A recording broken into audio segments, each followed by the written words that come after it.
I should have known something was off the moment I stepped through the front door. The living room was in disarray, couch cushions tossed carelessly aside, and the contents of the bookshelf strewn across the floor. A cold dread washed over me as I rushed upstairs to my bedroom. The sight that greeted me made my heart sink. Drawers hung open, clothes spilling out haphazardly. My jewelry box lay overturned on the dresser, its contents scattered like a kaleidoscope of broken dreams. "Paul!" I shouted, my voice trembling with panic. "Get up here now!" Moments later, my husband appeared in the doorway, his expression unnervingly calm. "What's going on?" I gestured wildly at the chaos surrounding us. "What does it look like? We've been robbed." Paul surveyed the scene with an infuriatingly casual demeanor. "Are you sure? Maybe you just misplaced some things." Anger flared within me as I knelt beside the jumbled mess of jewelry. My fingers frantically sifted through the tangle of chains and pendants, but the one item I desperately sought remained elusive. "It's gone," I whispered, the realization hitting me like a physical blow. My grandmother's necklace is gone. The vintage diamond piece had been a cherished heirloom passed down through generations. More than mere jewels, it embodied the love and resilience of the remarkable woman who had raised me. Paul's voice cut through my anguish.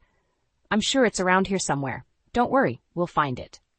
I whirled on him, disbelief and anger contorting my features. "How can you be so calm about this? That necklace is priceless to me." He held up his hands in a placating gesture. "Kristen, getting upset won't solve anything. Let's just retrace our steps and look for it calmly." But I knew, deep down, that the necklace wasn't simply misplaced. Someone had taken it, stolen a piece of my family's legacy right from under our noses. And as the sickening realization set in, a single name echoed through my mind, one I desperately hoped wasn't behind this violation. Janice. That necklace meant everything to me. More than just diamonds and gold, it was a connection to the woman who had been more of a mother to me than my own. After my parents died in that terrible car accident when I was 8 years old, it was Grandma Rose who took me in and gave me a real home.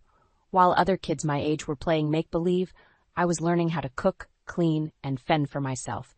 Grandma never coddled me, but she loved me fiercely in her own way. "Life ain't always pretty, baby girl," she'd say in her thick southern drawl. "But if you got grit and grace, you can make it through any storm."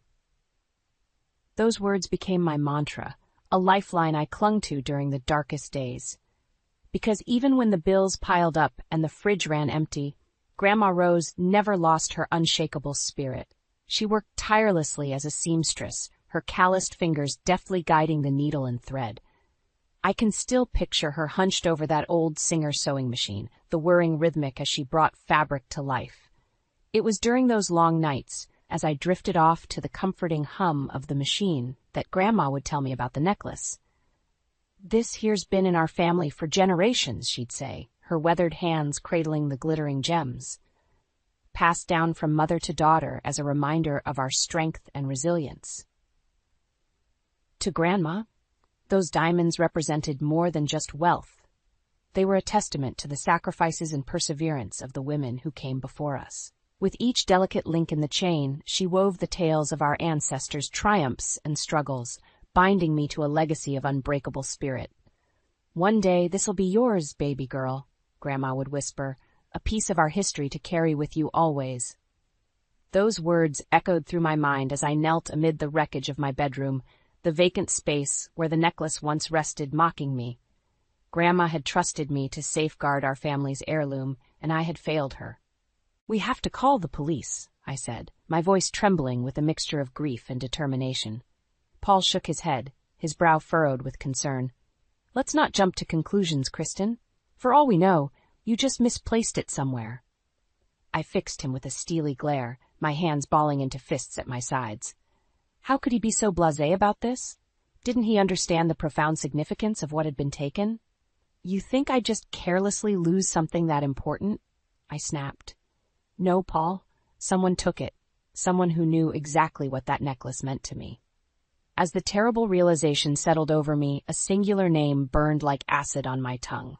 The one person I knew was capable of such a heartless act, the one who had always resented my bond with Grandma Rose. Janice. If there's one thing I've learned over the years, it's that Janice's love comes with a steep price, and I was never willing to pay it. From the moment Paul and I started dating, his mother made it abundantly clear that I would never be good enough in her eyes.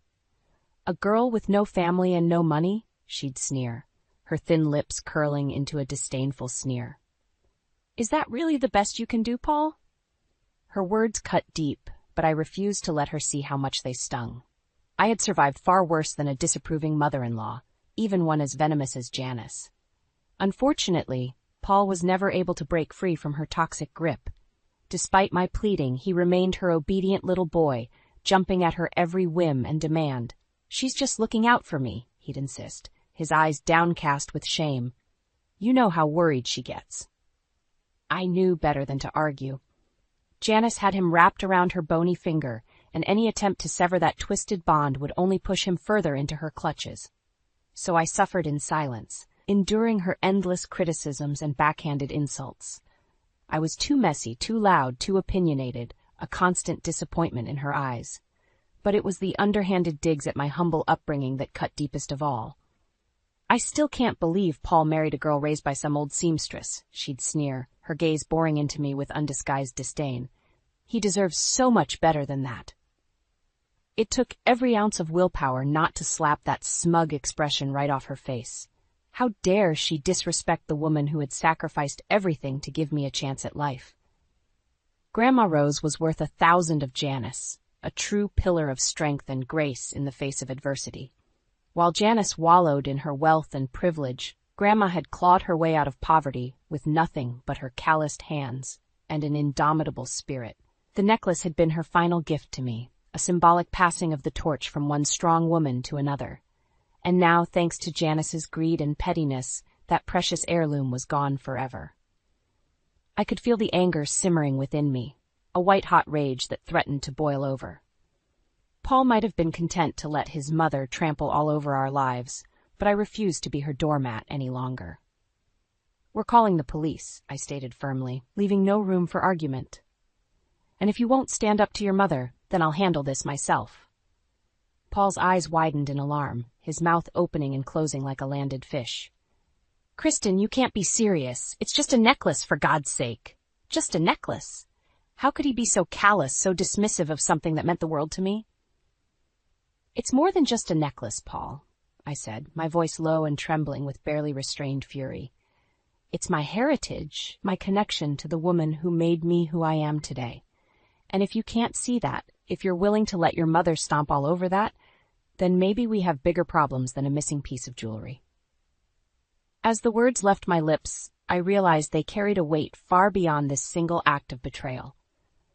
This was about taking a stand, about refusing to let Janice's toxicity poison our lives any longer. If Paul wouldn't fight for me, for us, then I would have to fight for myself. I should have known better than to hope for a moment's peace. Not when Janice was involved. The woman had a sixth sense for sniffing out drama, and my confrontation with Paul must have set off her internal chaos detector. Less than 24 hours after our heated argument, the doorbell rang with that all-too-familiar cadence. 3 sharp trills like a queen announcing her arrival. "I'll get it," Paul called out, his voice laced with a mixture of resignation and dread. But I was already making my way to the front door, steeling myself for the inevitable storm that was about to blow through our home. Sure enough, when I pulled it open, there she stood, Janice in all her designer-clad glory. "Well, aren't you going to invite me in?" she demanded, brushing past me without waiting for a response. I bit back the acidic retort that danced on the tip of my tongue. Engaging with Janice was like fanning the flames of a wildfire. The more oxygen you gave her, the more she burned. "To what do we owe the pleasure?" I asked instead, my voice taut with forced politeness. Janice made a show of looking around the living room, her nose wrinkling in distaste.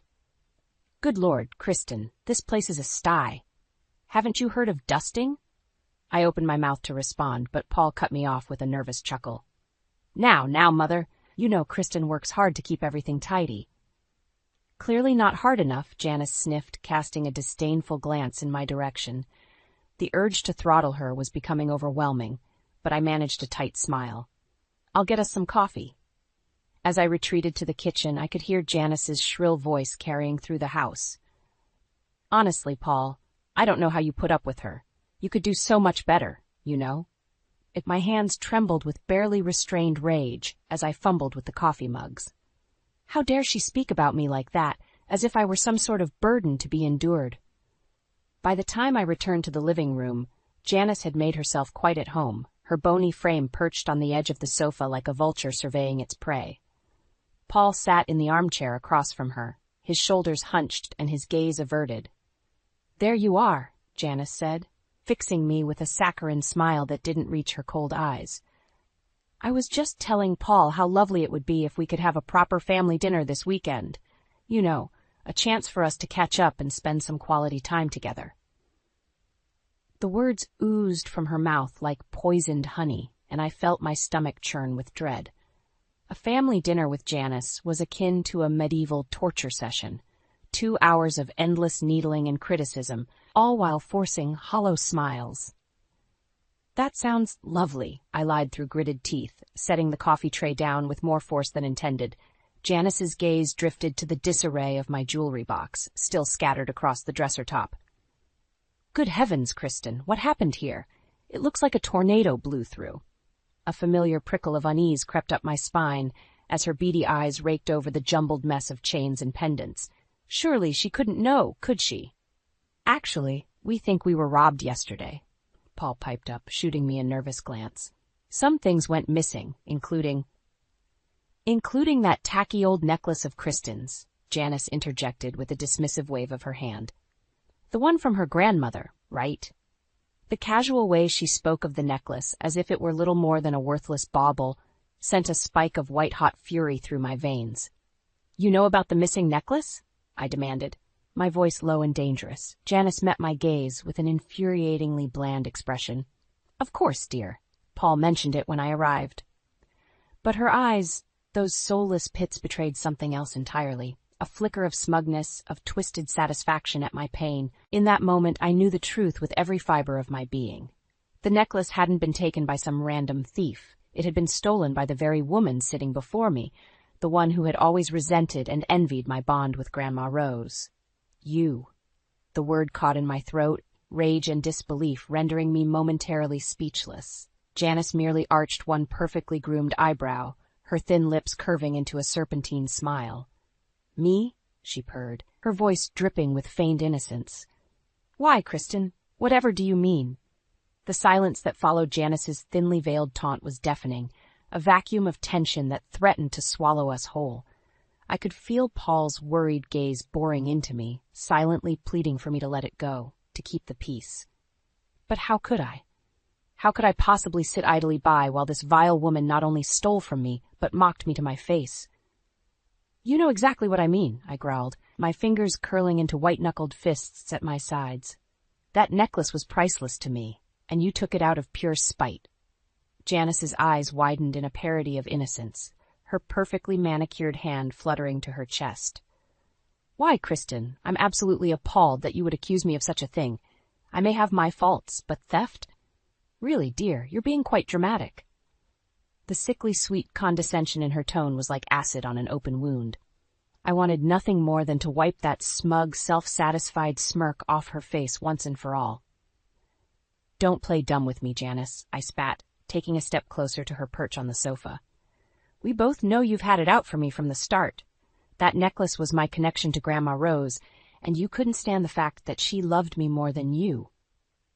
A flicker of something dark and ugly passed over Janice's features, her carefully cultivated mask of gentility slipping for the briefest of moments. Ah, there it was, the jealousy and resentment that had festered like an open wound for all these years. "How dare you?" she hissed, her voice dropping to a low venomous rasp. "That old crone may have doted on you, but she was nothing more than a common seamstress, certainly not the kind of influence a young woman of means should have in her life." "Mother, please." Paul's timid voice cut through the tension, but I barely heard him. All I could focus on was the white-hot rage coursing through my veins, the urge to lash out and make Janice pay for her cruelty. How dare she speak of Grandma Rose with such disrespect? The woman who had sacrificed everything to give me a chance at life, who had instilled in me the values of strength and resilience that her own daughter so sorely lacked. "You're wrong," I said, my voice trembling with barely restrained fury. "Grandma Rose was worth 1,000 of you. She may not have had money or status, but she had integrity and heart. 2 things you'll never understand, you miserable, spiteful hag." The words tumbled from my lips in a torrent of pent-up rage, each one a dagger aimed at the heart of Janice's fragile ego. For a fleeting moment, I thought I saw a glimmer of something akin to hurt flash across her features. But it was gone in an instant, replaced by that infuriatingly smug sneer. Well, she clucked, shaking her head in mock disappointment. Such language from the woman who claims to have been raised with manners and grace, although I suppose we can't expect much from someone of your background. The thinly veiled dig at my humble upbringing was the final straw. I opened my mouth to unleash a fresh volley of vitriol, but Paul's voice cut through the haze of fury like a bucket of ice water. "Enough," he shouted, surging to his feet and planting himself between Janice and me. "I won't have the 2 of you going at each other like this, not in my own home." I recoiled as if he had struck me, stunned by the rare display of backbone from my typically docile husband. For once, the mask of the obedient son had slipped, revealing a flicker of the man I had fallen in love with. Strong, decisive, and unwilling to be cowed by his mother's manipulations. But as quickly as that spark of defiance had ignited, it faded, extinguished by the weight of years of conditioning and emotional subjugation. "Mother's right," he said, his shoulders sagging in defeat. "This has gone too far. The necklace is just a material possession, and accusing her of stealing it is unacceptable." I opened my mouth to protest, but the words died on my tongue as I watched him turn to face Janice, his expression a mask of shame and contrition. "I'm so sorry you had to endure such disrespect, Mother," he murmured, his voice thick with remorse. "It won't happen again, I promise." As he wrapped his arm around her bony shoulders in a gesture of misguided filial devotion, I felt something inside me shatter. In that moment, I realized with gut-wrenching clarity that Paul would never truly be on my side, not when it came to his mother. No matter how much she belittled me, no matter how far she took her cruelty, he would always choose her in the end. And as I watched them embrace, united in their twisted, toxic bond, I knew that if I wanted justice for what Janice had done, I would have to take matters into my own hands. The drive up to the lake house should have been a peaceful respite, a chance to escape the suffocating tension that had engulfed our home. But as Paul and I navigated the winding roads in silence, the weight of unspoken accusations hung heavy in the air between us. It had been 3 days since my explosive confrontation with Janice, 3 days of simmering resentment and bitter silence. Paul had made it abundantly clear where his loyalties lay, choosing to bury his head in the sand rather than acknowledge his mother's despicable actions. As for me, I was done playing the role of the dutiful, long-suffering wife. Grandma Rose hadn't raised me to be a doormat, and I refused to let Janice trample all over her legacy any longer. The proof I needed had arrived in the form of a nondescript envelope, slipped unceremoniously through the mail slot 2 days ago. Inside was a single piece of paper, a pawn shop receipt detailing the sale of a vintage diamond necklace, the very one that had been stolen from my home. I had pored over the document obsessively, my fingers tracing the damning evidence of Janice's betrayal. The date, the description, even the listed seller's name. It all added up to an undeniable truth that Paul refused to accept. His mother was a thief, a vindictive snake, who would stop at nothing to hurt me, to sever my connection to the woman she had always envied and resented. But this time, I wouldn't let her win. This time I would make her pay. The plan had been forming in my mind for days, a slow burn of righteous fury and calculated revenge. And as we pulled up to the secluded lake house, the final pieces clicked into place. "Isn't this nice?" Paul ventured, his voice tentative as he killed the engine. A whole weekend away, just the 2 of us. I forced a tight smile, willing my features into a mask of forced calm. "Yes, it'll be wonderful to get away from everything." His brow furrowed slightly at my pointed emphasis, but he didn't press the issue. Typical Paul, always eager to avoid confrontation, even when it was long overdue.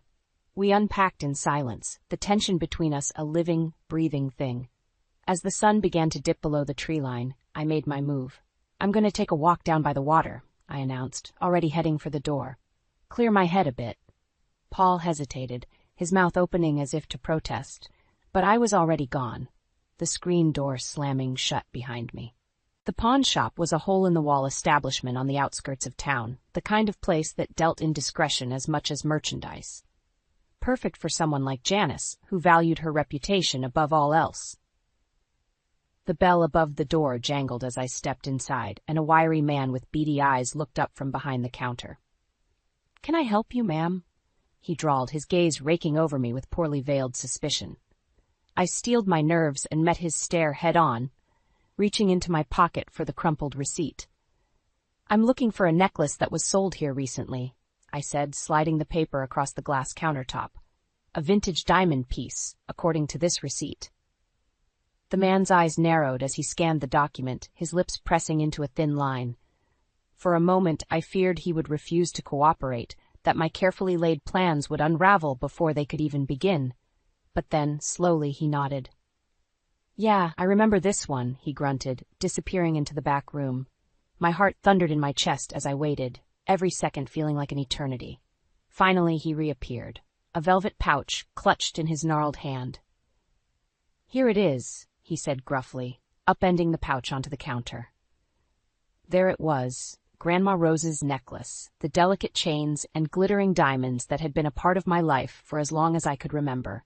A piece of my heritage, my connection to the woman who had made me who I was. And it had taken everything in me not to snatch it up right then and there, to clutch it to my chest and never let it go again.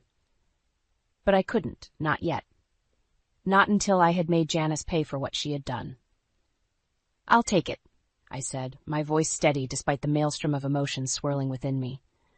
The pawnbroker eyed me warily, no doubt sensing the barely contained fury simmering beneath my calm exterior. "You sure about that, lady?" he asked, his gaze flickering to the receipt once more. "'Cause according to this, that necklace don't belong to you." I leaned forward, holding his gaze with every ounce of steely determination I possessed. "It belongs to me," I said, each word dripping with conviction. "And I'll do whatever it takes to get it back." The drive back to the lake house was a blur, my mind whirling with the weight of what I had just done. The necklace burned a hole in my pocket, a constant reminder of the line I was about to cross, and just how far I was willing to go to make Janice pay. Paul was already asleep when I slipped back inside, his soft snores drifting from the bedroom.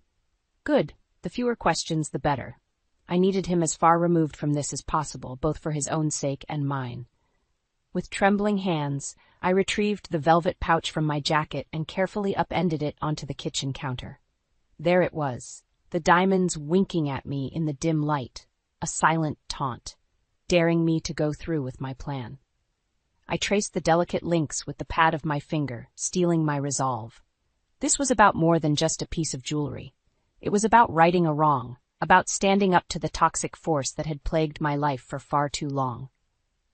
Janice had started this game, and now it was time for me to finish it, on my terms. The rest of the night passed in a flurry of activity, each meticulous step etched into my memory with razor-sharp clarity. The supplies gathered, the plan set in motion, every contingency accounted for. By the time the first rays of dawn crept over the horizon, I was ready. The drive into town was a silent one, the radio purposefully muted as I navigated the deserted streets. My hands gripped the steering wheel with white-knuckled intensity, my heart thundering in my ears like a caged animal desperate to be set free. Finally, I pulled up to the familiar suburban house, its manicured lawn and pristine exterior a carefully cultivated facade, just like the woman who dwelled within. I killed the engine and sat in silence for a long moment, watching as the curtains in the upstairs window twitched ever so slightly. She was awake, no doubt already planning her next round of manipulations and petty cruelties. Well, not today. With a deep, steadying breath, I slipped from the car and made my way up the immaculate path to the front door. The necklace was a reassuring weight in my pocket, a talisman of sorts, a reminder of why I was here, of the justice I sought. The doorbell echoed through the cavernous foyer like a death knell, and I could practically feel Janice's confusion and disdain radiating from the other side of the door. Who in the world? Her shrill voice carried, growing closer with each clipped footfall. The moment stretched into an eternity as the lock clicked and the door swung open, revealing Janice in all her silk-robed glory. Her perfectly coiffed hair was mussed, her face devoid of makeup, a rare glimpse of vulnerability that would soon be shattered. "Kristen," she sneered, her brow furrowing in distaste. "What on earth are you doing here at this hour? And without Paul, no less?" I said nothing, merely reached into my pocket and withdrew the necklace, letting the delicate chains pool in my upturned palm. Janice's eyes went wide, her mouth forming a perfect O of surprise. For a fleeting moment, I saw the mask slip, revealing the petty, grasping creature that lurked beneath.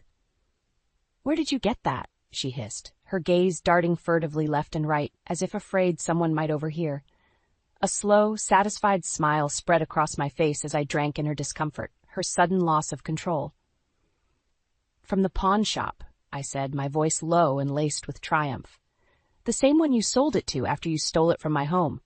Janice recoiled as if I had struck her, her perfectly manicured hands flying to her mouth in a parody of shock. "I did no such thing," she sputtered, her eyes wide and wild. "How dare you accuse me?" "Save it, Janice," I cut her off, taking a step closer. "I have proof. The receipt, the dates, it all lines up. You took the one thing that meant everything to me out of pure spite and jealousy." For a moment, she seemed to waver, her bravado cracking under the weight of my accusations. But then, like a switch being flipped, that familiar mask of haughty disdain slammed back into place. "Well, well," she sneered, tossing her head with a derisive sniff. "It seems someone has developed quite the flair for the dramatic. Tell me, Kristen, did your darling grandmother teach you those theatrics? Or did you simply inherit her penchant for making a spectacle of yourself?" The barb hit its mark, a white-hot flare of rage licking at my insides. How dare she drag Grandma Rose into this, using her memory as a weapon against me? But I refused to take the bait, to let her goad me into an emotional outburst that would only feed her twisted sense of superiority. Instead, I simply smiled, a slow, predatory curl of the lips that made Janice's eyes narrow with sudden uncertainty. "You're right, Janice," I purred, taking another deliberate step forward. "I did inherit something from my grandmother." I was close enough now to see the flicker of unease in her gaze, the slightest chink in her armor of smug self-assurance. "Her strength," I continued, my voice a low, dangerous rasp. "Her resilience. Her refusal to let petty, vindictive people like you grind her down." Janice opened her mouth, no doubt, to deliver a scathing retort, but I didn't give her the chance. In one fluid motion, I reached out and grabbed a fistful of her silk robe, yanking her forward with a strength that belied my slight frame. "So you can keep your money, your status, your pathetic delusions of grandeur," I hissed, our faces mere inches apart. "Because at the end of the day, I have something far more valuable, the knowledge that I am a better woman than you could ever hope to be." With that, I released her, letting her stagger back in a flurry of ruffled silk and indignant sputtering. But I was already turning away, the necklace clutched in my hand like a victor's spoils. As I strode back down the path toward my car, Janice's outraged shrieks followed me like a bitter requiem. "You'll regret this, Kristen. Do you hear me? You haven't seen the last of me." But her threats fell on deaf ears. Because in that moment, as the morning sun crested over the rooftops and bathed me in its warm glow, I knew that I had already won. Janice might have money and status, but I had something far more precious. The strength of my convictions, the knowledge that I had stood up for what was right. And as the necklace glittered in the light, a piece of my heritage restored, I felt a sense of peace wash over me. The calm that comes with knowing you have honored the legacy of those who came before. Grandma Rose would have been proud. The aftermath of my confrontation with Janice was like a whirlwind, a maelstrom of emotions and consequences that threatened to sweep me away. As I pulled up to the lake house, necklace clutched tightly in my trembling hand, a part of me half expected Paul to be waiting on the porch, suitcase in hand, and recriminations on his lips. But when I stepped through the door, the living room was empty, the silence broken only by the faint ticking of the grandfather clock. For a fleeting moment, I allowed myself to hope that maybe, just maybe, he had decided to take my side for once. That illusion was swiftly shattered by the sound of his voice drifting in from the kitchen. Absolutely unacceptable, Mother. I don't care what she said or did. That kind of behavior is inexcusable. My heart sank as I rounded the corner to find him pacing back and forth, phone pressed to his ear. Of course he was talking to Janice, no doubt being regaled with her twisted version of events. Paul's eyes went wide when he saw me, his mouth snapping shut with an audible click. I have to go, he muttered into the receiver, never taking his gaze off me. We'll discuss this later. The heavy silence that followed was suffocating, a palpable weight that threatened to crush us both. I could see the questions swirling in Paul's eyes, the desperate need for an explanation warring with his deeply ingrained instinct to avoid confrontation. Finally, he spoke. What happened? Such a simple question, and yet it carried the weight of 1,000 unspoken accusations. I could have lied, could have downplayed the events of the morning and tried to smooth things over. But I was done with lies, done with tiptoeing around Janice's fragile ego and toxic manipulations. I got the necklace back, I said simply, holding it up for him to see, from the pawn shop where your mother sold it after she stole it from our home.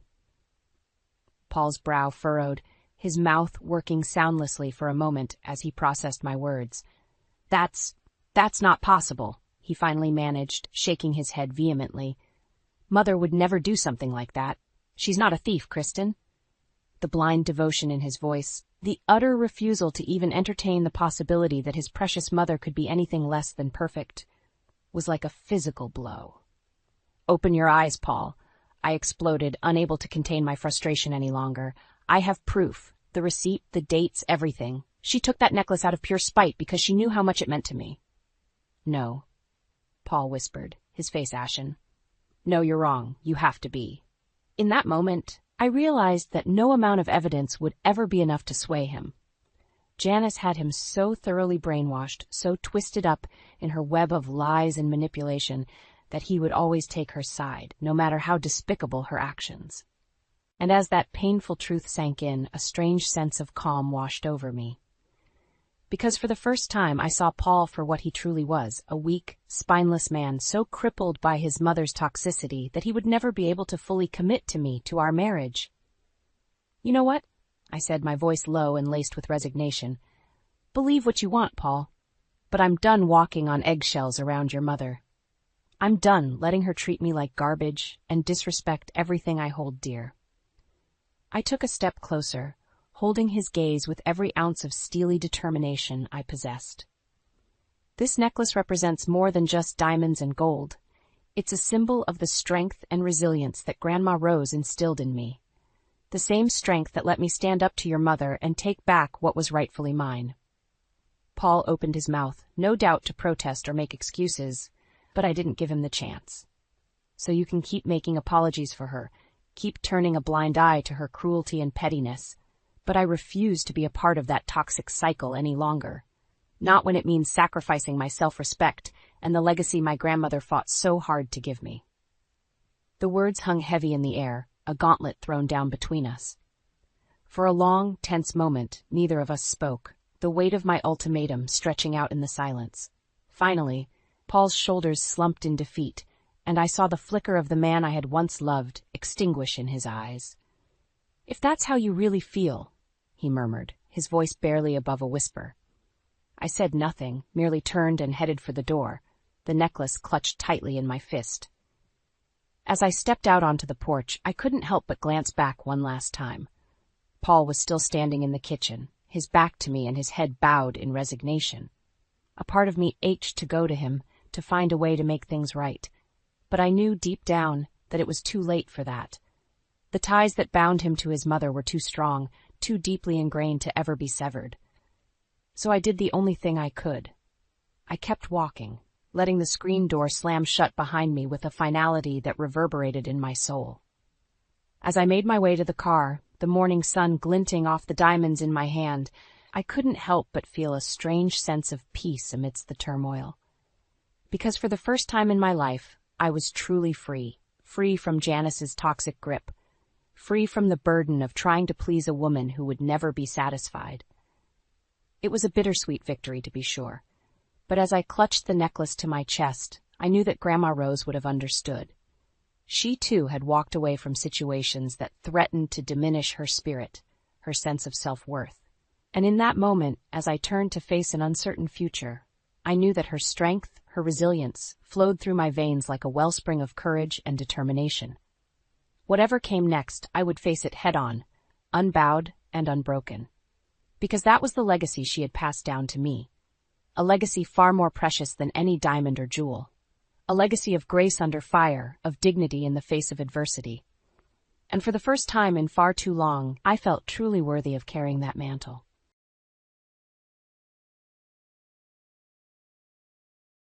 It wasn't until I was 7 years old that I realized what a true family should be like. Everyone calls me Becky, even though my name is Rebecca. I was raised believing that all families were cold, aloof, and uncaring, just like mine.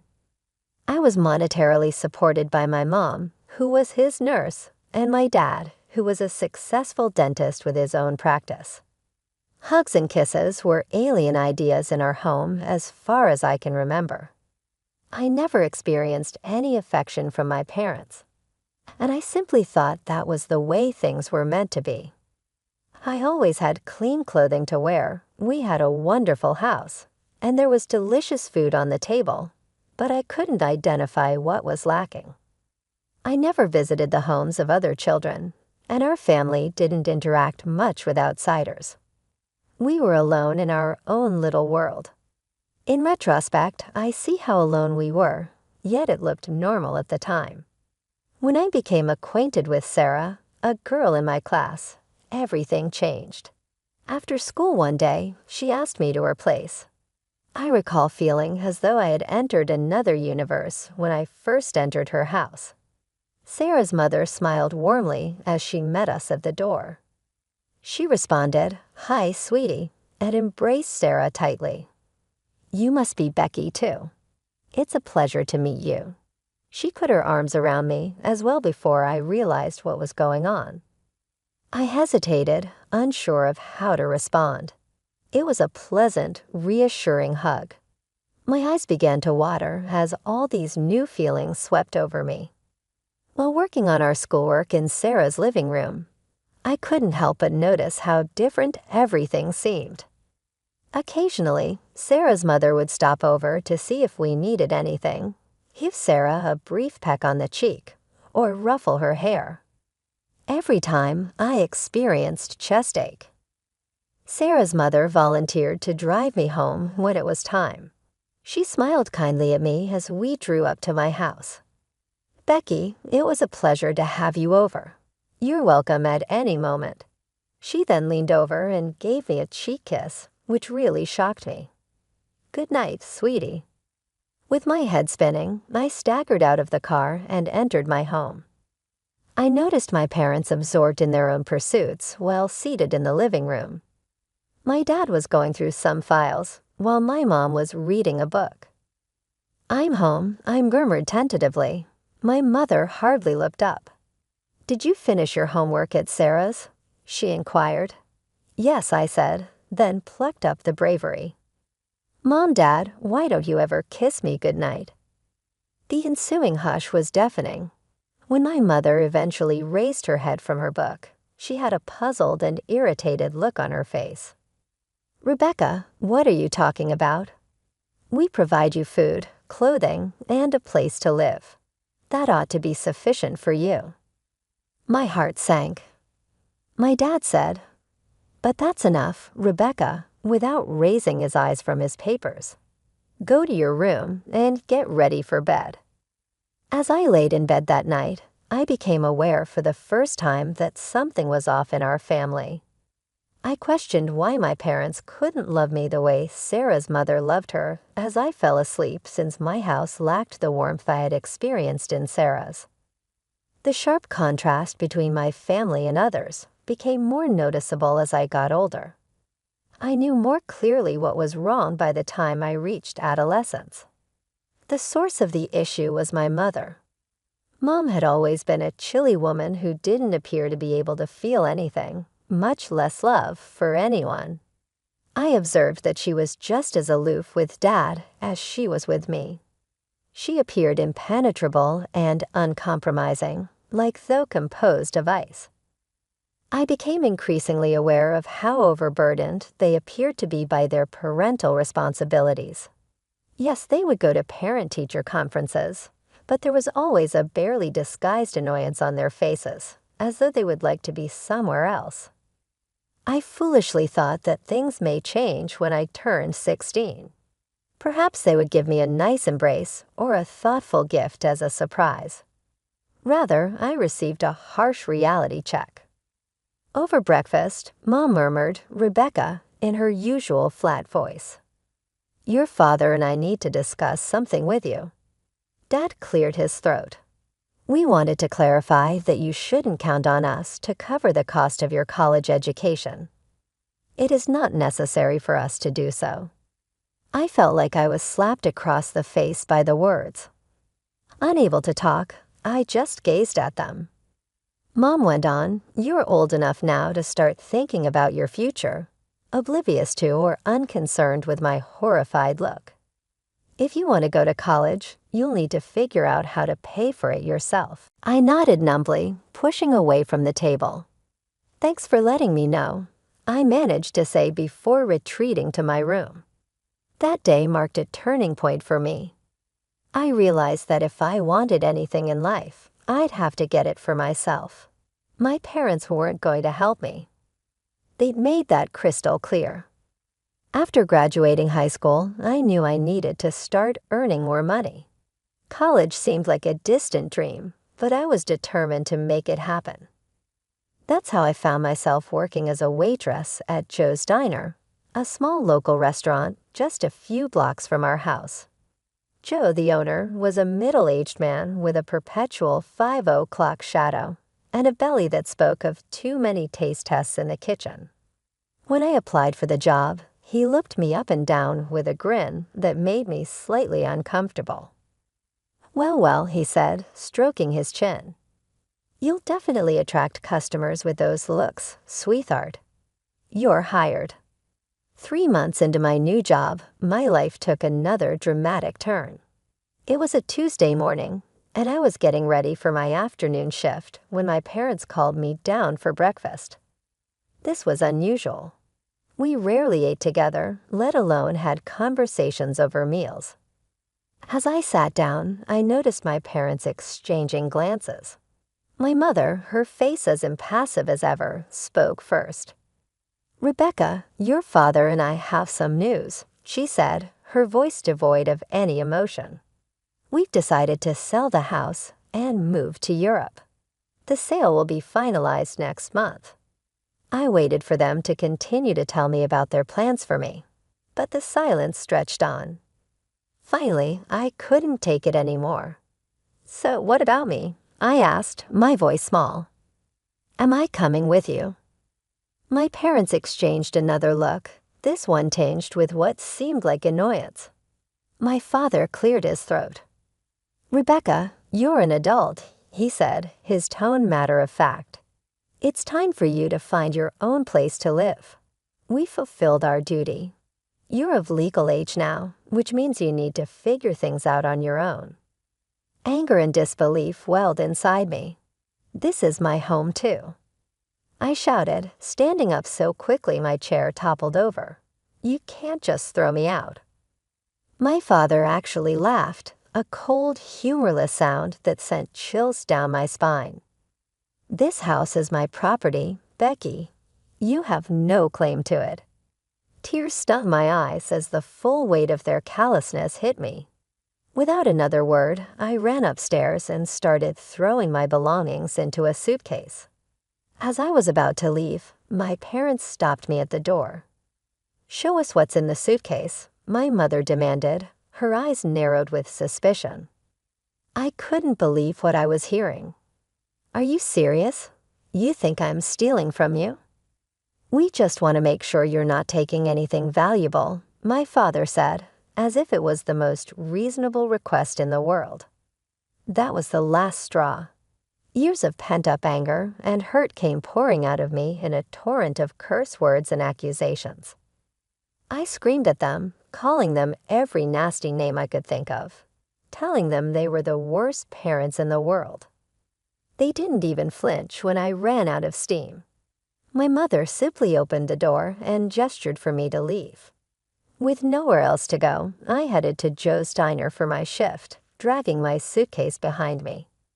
Joe looked up from behind the counter, his eyebrows shooting up when he saw my suitcase. "Becky, what's going on?" I tried to keep it together. I really did. But as soon as he asked, the dam broke. Tears started streaming down my face as I told him everything. How my parents were selling the house, moving to Europe, and had kicked me out without a care in the world. Joe listened, his face growing more concerned with each word. When I finished, he reached out and took my hand. "Oh, sweetheart, that's terrible. Listen, I might be able to help you out." For a moment, hope fluttered in my chest, but then I saw the look in his eyes, and my stomach dropped. "You could stay at my place," he continued, his thumb rubbing circles on the back of my hand, "but you need to show me how grateful you are." I yanked my hand away, disgust replacing my sadness. "Are you kidding me?" Joe's face hardened. "Fine, have it your way, but if you're not going to take my offer, you can consider yourself fired. I don't need your drama in my diner." I rented a room at a cheap hostel for the night. As I sat on the lumpy bed, I pulled out my phone and opened my parents' social media pages. I'd never paid much attention to them before, but now I scrolled through their friends lists desperately, looking for any relatives who might be willing to help me. One by one, I reached out to them, explaining my situation.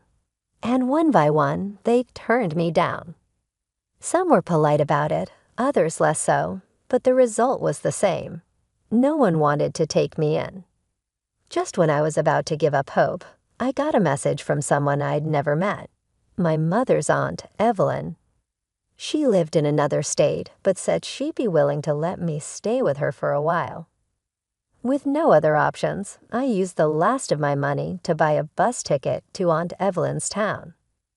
When I finally arrived, Aunt Evelyn was waiting for me at the bus station. She looked a lot like my mother, the same sharp features and steely eyes. "Rebecca," she said, nodding at me. "Welcome." As we drove to her house, Evelyn laid out the ground rules. "You can stay in the spare room. I expect you to keep it clean and help out around the house. And you'll need to find a job. I'm not running a charity here." The next few weeks fell into a routine. I found a job at a local cafe, worked long hours, and spent my free time cleaning Aunt Evelyn's house and cooking meals. She was always polite but distant, watching me with a weariness I couldn't understand. One evening, as I was dusting the living room, my eyes fell on a framed photograph I hadn't noticed before. It showed a young man with a bright smile, his arm around a younger version of Aunt Evelyn. "Aunt Evelyn," I called out. "Who's this in the photo?" I heard a sharp intake of breath behind me. When I turned around, I saw something I never expected, tears in Aunt Evelyn's eyes. "That's my son," she said, her voice cracking. "He died in a car accident 10 years ago." I put down the duster and did something I'd never done before. I hugged her. To my surprise, she hugged me back, her body shaking with silent sobs. When we finally pulled apart, Aunt Evelyn looked at me with wonder. "You know, I always thought you'd be just like your mother, cold and unfeeling."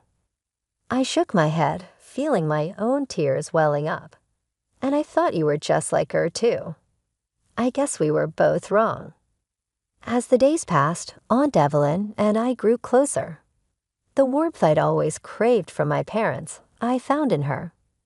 We'd spend evenings talking, sharing stories, and slowly healing the wounds of our pasts. For the first time in my life, I felt truly loved and accepted. One evening, about 2 months after I'd arrived, Aunt Evelyn sat me down with a serious look on her face. My heart skipped a beat, fearing the worst. Was she going to ask me to leave? Rebecca, she began, her voice soft but firm. I want to talk to you about something important. When my son died, I set aside money for his college education. It's been sitting in an account for years now, and well, I've been thinking. She reached out and took my hand, squeezing it gently. I want you to have it for your education. I stared at her, unable to comprehend what I was hearing. What? But that's your son's money. I can't. You can, and you will, Aunt Evelyn said firmly.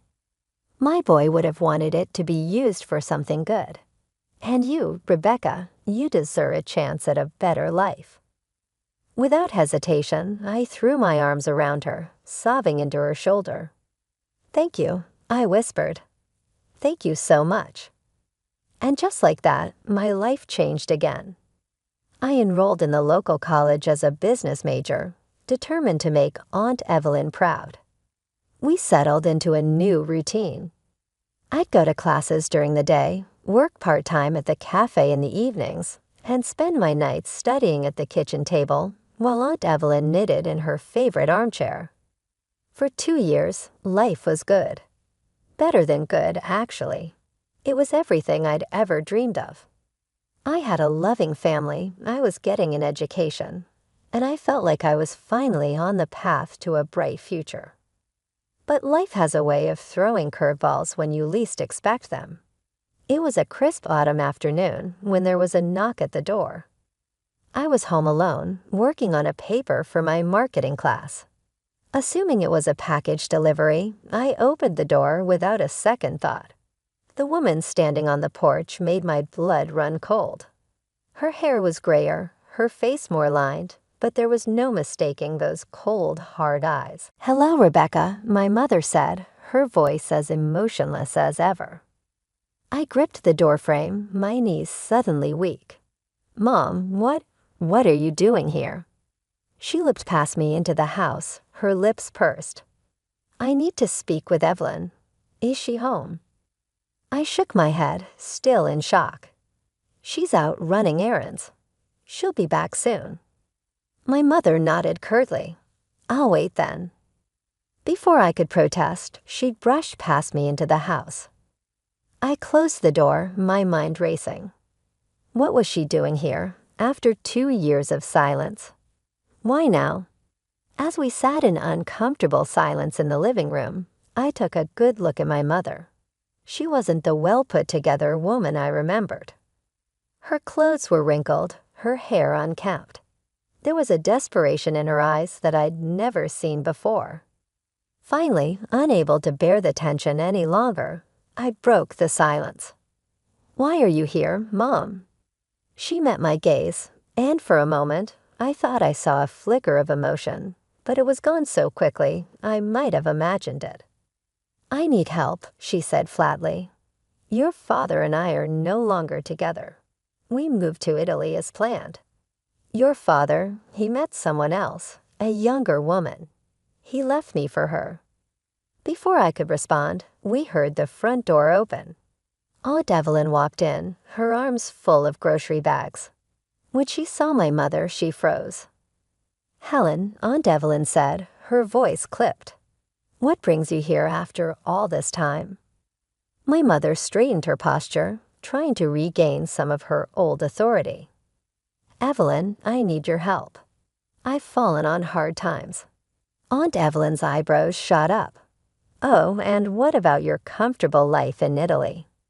"Things didn't work out as planned," my mother replied, her voice tight. "John left me for another woman. I have nowhere else to go. You're my only option." Aunt Evelyn let out a harsh laugh. "Oh, that's rich coming from you, Helen. Do you remember when I needed your help, when I lost my son and couldn't even afford a proper funeral? Where were you then?" I saw my mother flinch, but she quickly regained her composure. "That was different," she said. "Different?" Aunt Evelyn interrupted, her voice rising. "How was it different? Because it wasn't you who needed help." The tension in the room was unbearable. I felt like I should say something, do something, but I was frozen in place, watching this family drama unfold. My mother's eyes suddenly locked onto me. "Rebecca," she said, her voice taking on an edge of desperation. "You owe me. I'm your mother." I felt a surge of anger rise within me. "I owe you. You kicked me out without a second thought. You told me I was on my own, and now you have the nerve to say I owe you." "I raised you," my mother began, but I cut her off. "You provided the bare minimum," I spat out. "Food, clothes, a roof over my head. But you never gave me what I really needed: love, support, affection. You were cold and distant my entire life. And when I needed you most, you threw me out like I was nothing." My mother's face paled. Tears were streaming down my face now, but I didn't care. "And now you come here expecting help. Expecting me to forget everything you've done, or rather, everything you didn't do. Well, guess what, Mom, I'm doing just fine without you. I found someone who actually cares about me, who supports me, who loves me. I don't need you anymore." The room fell silent after my outburst. Aunt Evelyn stepped forward, placing a comforting hand on my shoulder. "I think it's time for you to leave, Helen," she said firmly. My mother looked between us, realization dawning on her face. Without another word, she stood up and walked to the door. As the door closed behind her, I felt a weight lift off my shoulders. I turned to Aunt Evelyn, who pulled me into a tight hug. "I'm so proud of you, sweetheart," she murmured, stroking my hair. "You stood up for yourself. You're stronger than you know." As I cried into her shoulder, I felt a mix of emotions: relief, sadness, anger, and strangely, a sense of freedom. For the first time in my life, I had confronted my mother and spoken my truth. It hurt, but it also felt like the beginning of healing. About a week after the incident, I was walking across campus when I overheard a group of my classmates whispering and glancing in my direction. As I got closer, I caught snippets of their conversation. "That's her, the one whose mother. Can you believe she'd abandon her own mom?" My stomach dropped. How did they know about what happened? I quickened my pace, my cheeks burning with embarrassment and anger. It didn't take long to figure out what was going on. My mother had taken up residence in a cheap motel on the outskirts of town and had started showing up at the college, telling anyone who would listen about how her ungrateful daughter had abandoned her in her time of need. For days, she sat on a bench near the main entrance, accosting students and staff alike with her tale of woe. My classmates began to whisper behind my back, some giving me looks of pity, others of judgment. I tried to ignore it, to focus on my studies, but it was hard. One afternoon, after a particularly grueling class, where I could feel everyone's eyes on me, I broke down and told Aunt Evelyn everything. The next day, with Aunt Evelyn by my side for moral support, I approached a group of my classmates who were huddled near the campus coffee shop. I took a deep breath and spoke up. "Hey guys, I need to talk to you about something. About my mother." They turned to look at me, their expressions a mix of curiosity and weariness. And so I began to talk. I told them everything, about my childhood in a cold, loveless home, about being kicked out the moment I turned 18, about struggling to survive on my own until Aunt Evelyn took me in. As I spoke, I saw their expressions change from skepticism to shock and finally to understanding. By the time I finished, there were tears in more than a few eyes. One of my classmates, Sarah, stepped forward and hugged me.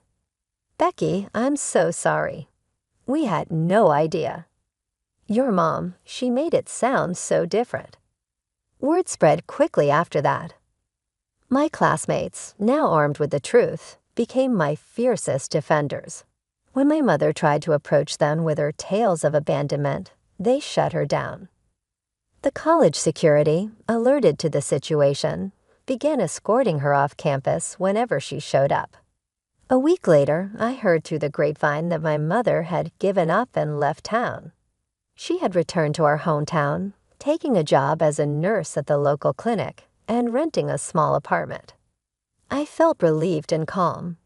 Life had settled into a comfortable rhythm. After the tumultuous events with my mother, I found my footing again and threw myself back into my studies with renewed determination. My grades improved, and I was on track to graduate with honors. My phone flashed with a notice one typical afternoon while I was going over my notes for an impending test. It was a message from my father, who I had never seen before. As I opened it, curiosity and trepidation mixed in my breast. My heart skipped a beat. "Rebecca, I hope this finds you well," the note said. "I'm contacting you because I want to make a proposal. I recently got married again in Italy, and I now have a little boy. We need some daycare assistance. Would you be interested in staying with us? You may work as your half-brother's nanny. This may be a fantastic chance for you, as I am aware that you likely have few options there." Disbelief and laughter washed over me as I gazed at the television. He finally offered me a position as an unpaid nanny for a half-brother I had never met, after years of quiet. It was almost laughable in its arrogance. I typed a single word in answer without thinking twice. "No." My phone buzzed once again a few seconds later. My father started asking questions after I gave him a brusque response, which obviously surprised him. Where did I reside? How was I making ends meet? What was my life all about? As I browsed my photo collection, a cheeky grin appeared on my lips. I chose a photo of me laughing in Aunt Evelyn's warm kitchen and another of me on campus, grinning in front of the business school building. I emailed these pictures with no remarks. The reaction was instantaneous. Every message that came in was more desperate than the one before it. What had allowed me to attend college? How did I obtain the funds? Whose home am I residing in? I inhaled deeply, relishing the moment. The last thing I typed was, "That's none of your business." Almost definitively, I blocked his number. Graduation day finally arrived after several months had gone. I looked around the crowd as I waited in line to get my graduation. Aunt Evelyn was sitting there in the third row, her face beaming with pride. When my name was announced, she gave the biggest cheer, and I couldn't help but smile as I walked across the platform. I silently vowed to create a life that would make Aunt Evelyn proud as I looked at her. She had shown me love and support, and I would return the favor. I would demonstrate to her and the rest of the world that family is more than blood. It has to do with commitment, love, and decision.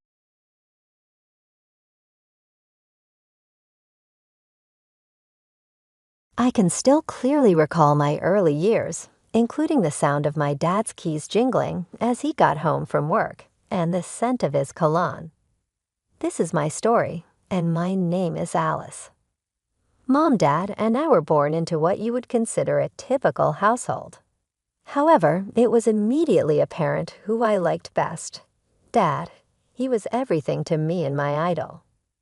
I would wait for his automobile to arrive every day beside the window, pressing my nose against the glass. I would run to the door as soon as I spotted him, eager to embrace him.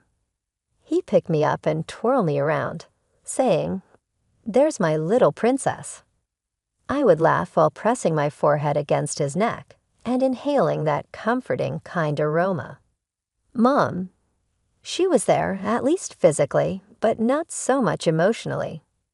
I would occasionally catch her staring at me with this strange face, as if I were a burden she hadn't agreed to. Dad, however, made up for it. We would take walks every evening, rain or shine. He would let me talk endlessly about my kindergarten day, point out various plants, or tell me about birds. The finest time was before bed. After tucking me in, Dad would take out a book and take us both to fantastical places. I would laugh or gasp at the appropriate points as his voice changed to fit each persona. But everything changed when I turned 5. I recall the day I was seated. Dad looked devastated. Mom looked relieved. Dad said, "Alice, honey," his voice breaking. "Mommy and Daddy are not going to be living together anymore." "Will you travel on business trips, for example?" I inquired, not understanding at first. Mom interrupted in a flat voice. "No, Alice, we are divorcing. You will be staying with your father, so don't worry. This is a better approach." I turned to face Dad, who was crying. I could feel him trembling as he drew me in. Even at age 5, I understood that nothing would ever be the same again, even though he assured me that everything would be well. I was devastated by the divorce, but Dad tried his best to normalize things. We relocated to an area with a decent school close by.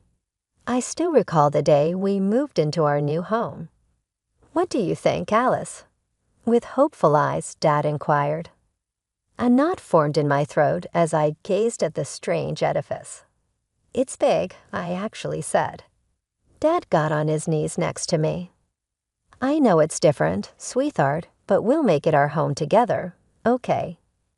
I tried to be brave for him and nodded. I suppose the new school was all right. I missed my previous life, but I found some new pals. Dad made an effort to maintain our daily schedule, which included bedtime tales and nightly walks, but something had changed.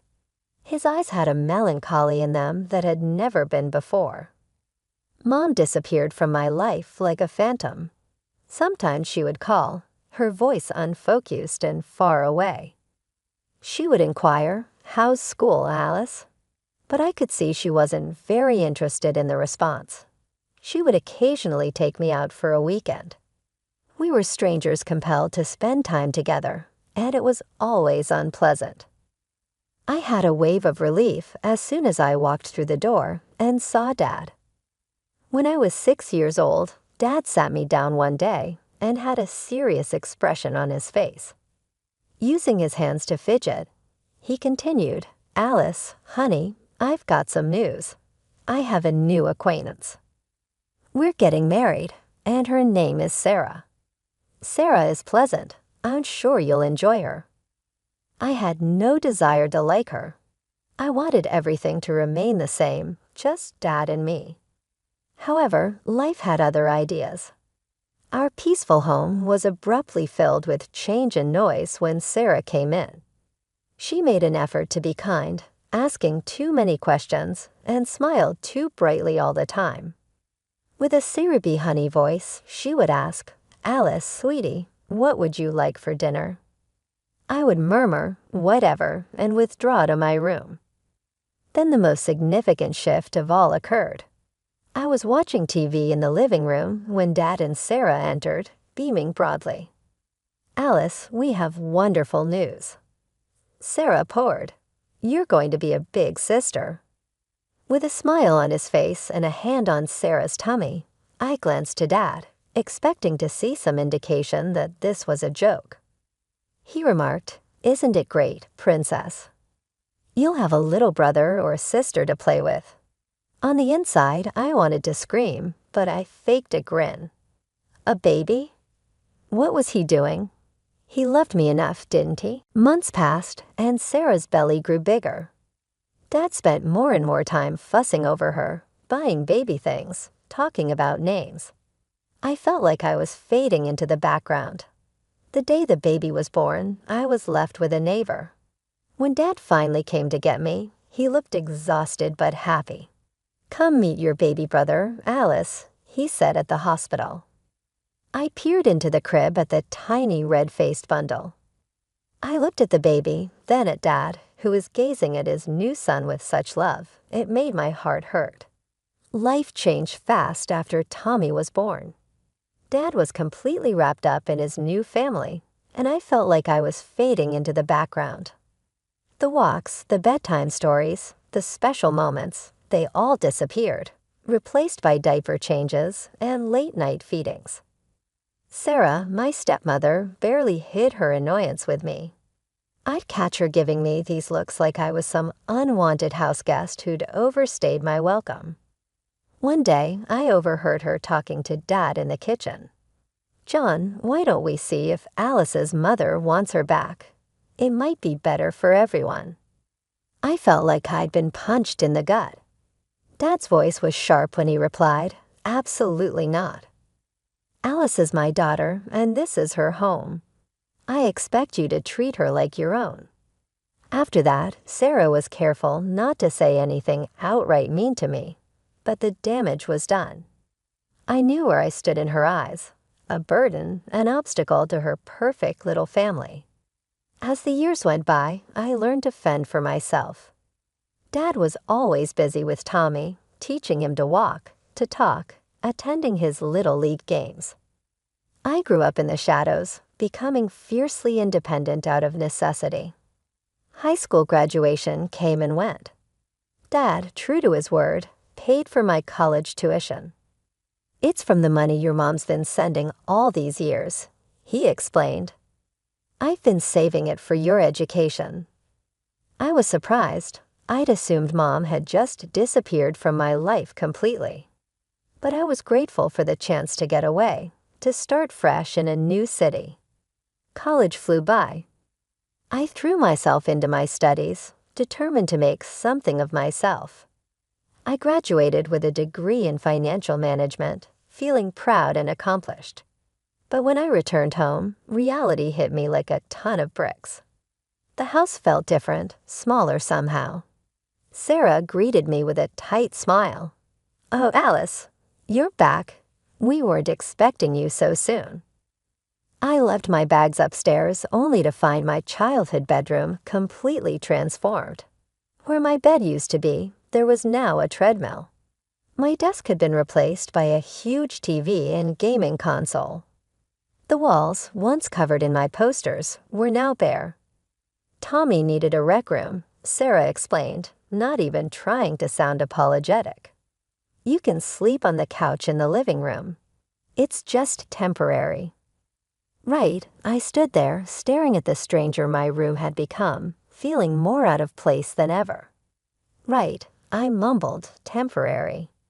The job search was tough, but I finally landed an entry-level position at a local firm. The pay wasn't great, but it was a start. Every night, I'd score apartment listings, looking for something, anything I could afford. "Maybe you could find a roommate," Dad suggested one evening in a rare moment of attention. "Split the rent." I nodded, adding another search parameter to my list. But decent, affordable apartments with potential roommates were hard to come by. So I stayed. Every morning, I'd wake up on that uncomfortable couch, tiptoe around Tommy's toys scattered across the living room floor, and head to work. Every evening, I'd come back to Sarah's cold stares and Dad's distracted nods. Months dragged on, and I was still stuck in limbo, sleeping on the couch and searching for a way out. Tommy had started high school, and suddenly the house was abuzz with excitement, but not for me. "John, darling," Sarah said one evening, her voice sickly sweet, "don't you think Tommy needs a car? All his friends are driving now." I nearly choked on my dinner. Tommy was barely 15, for crying out loud. Dad, ever the pushover when it came to his precious son, nodded. "You're right, honey. We'll go car shopping this weekend." And just like that, Tommy got a shiny new car. Never mind that he couldn't legally drive it yet. I bit my tongue, trying to swallow the bitterness rising in my throat. My birthday rolled around a few weeks later, and for once, I decided to ask for something. I approached Dad cautiously. "Hey, Dad, I was wondering, could I maybe get a laptop for my birthday? I could pick up some freelance work online, make some extra money." Before Dad could respond, Sarah swooped in, her face twisted with anger. "A laptop? Are you serious, Alice? You're already living here free, eating our food, and now you want more." Her voice dripped with venom. You're nothing but a money-grubbing freeloader. I stood there, shocked into silence as she continued her tirade. Have you no shame? Your father just paid for your entire college education, and here you are asking for more expensive gifts. She was on a roll now, tears springing to her eyes in a dramatic display. What about Tommy's future? At this rate, he'll never be able to go to college because his greedy sister is bleeding us dry. Sarah, that's enough. Dad's voice cut through her performance. We have a separate account for Tommy's college fund. It's all taken care of, so please calm down. Sarah huffed and stormed out of the room, leaving an uncomfortable silence in her wake. Dad sighed, running a hand through his graying hair. I'm sorry about that, Alice. We'll talk about the laptop later, okay? I nodded, not trusting myself to speak. As soon as I could, I escaped to the backyard for some air. Sitting on the old swing set, I let the tears I'd been holding back fall freely. Sarah's words echoed in my head, each one a dagger to my heart. I wiped my eyes, a new resolve settling over me. I wouldn't ask for anything ever again. I'd find a way to make it on my own without their help or their judgment. Just when I thought things couldn't get worse, life decided to prove me wrong. It was a quiet Tuesday evening when all hell broke loose. Dad burst into the living room, his face red with fury. Where is it? He bellowed, making me jump. Where's my damn money? Sarah and Tommy came running, eyes wide with shock. I sat there, frozen, as Dad continued his tirade. Someone's been using my card, the one for Tommy's college fund. He was pacing now, hands shaking. Jewelry stores, electronics, who the hell's been spending my money? His eyes landed on me, narrowing with suspicion. Alice, did you take my cards? Have you been in my wallet? I felt like I'd been doused in ice water. What? No, Dad, I would never. But he wasn't listening. He was on a rampage, tearing through the room like a tornado. John, check her backpack. It's right there. Sarah's voice cut through the chaos. Before I could protest, Dad grabbed my bag. I watched in horror as he dumped its contents onto the couch. Books, papers, pens, and there, gleaming in the midst of it all, was a brand new laptop. The room fell silent. I stared at the laptop, my mind reeling. I hadn't bought this. Dad's voice was dangerously low. You thieving little. Dad, no. I didn't do this. I pleaded, panic rising in my throat. I don't know where that came from. And jewelry. Why would I buy jewelry? Call the police. Check the store cameras. You'll see it wasn't me. But my words fell on deaf ears. Sarah stepped forward, her face a mask of righteous indignation. John, can't you see? She has no respect for you. She's lying to your face. Even with the evidence right in front of her, she turned to me, eyes glinting with triumph. We should have known you'd do something like this, always wanting more, never satisfied with what you have. Dad's next words hit me like a physical blow. Get out. What? I whispered, not believing what I was hearing. Get out of my house, he roared. You ungrateful. I never want to see you again. Get your things, then leave.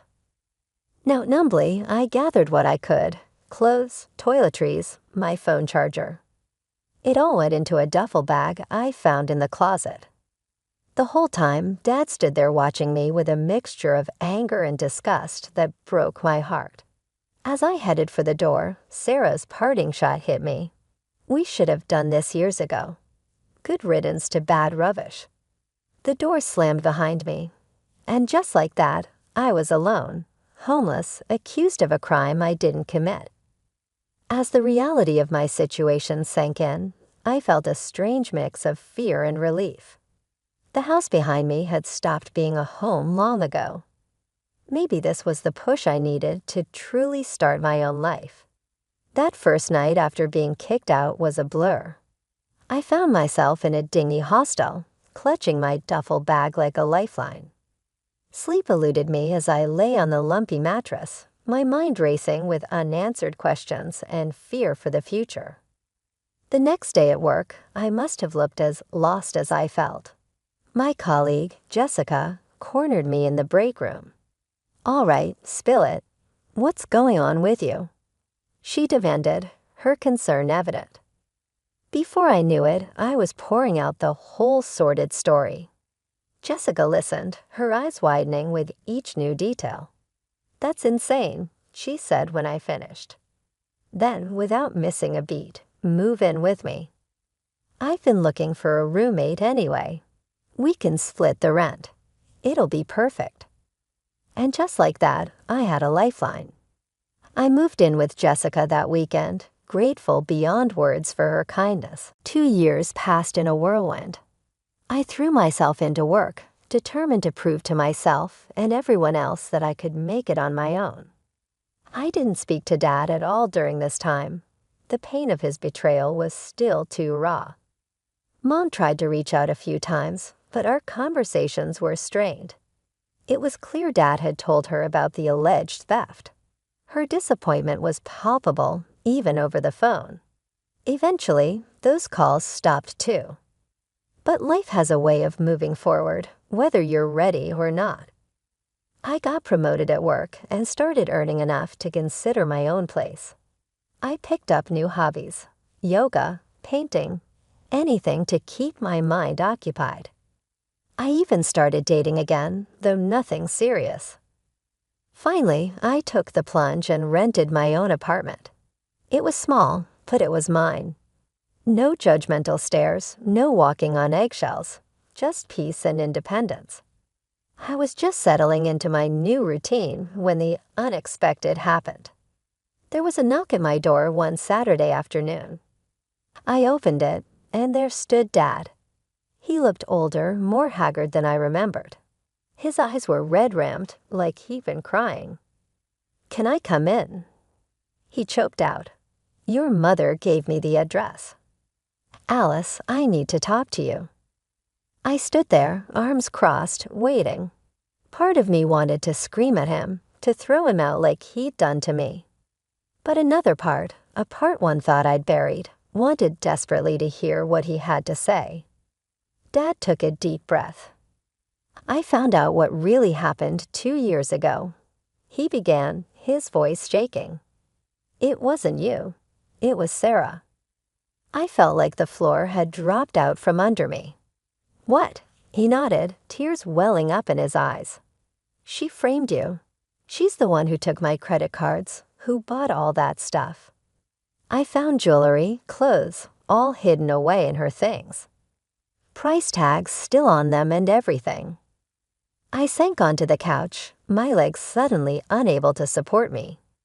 Dad's words washed over me, each one a mix of vindication and reopened wounds. I sat there, stunned, as Dad continued his story.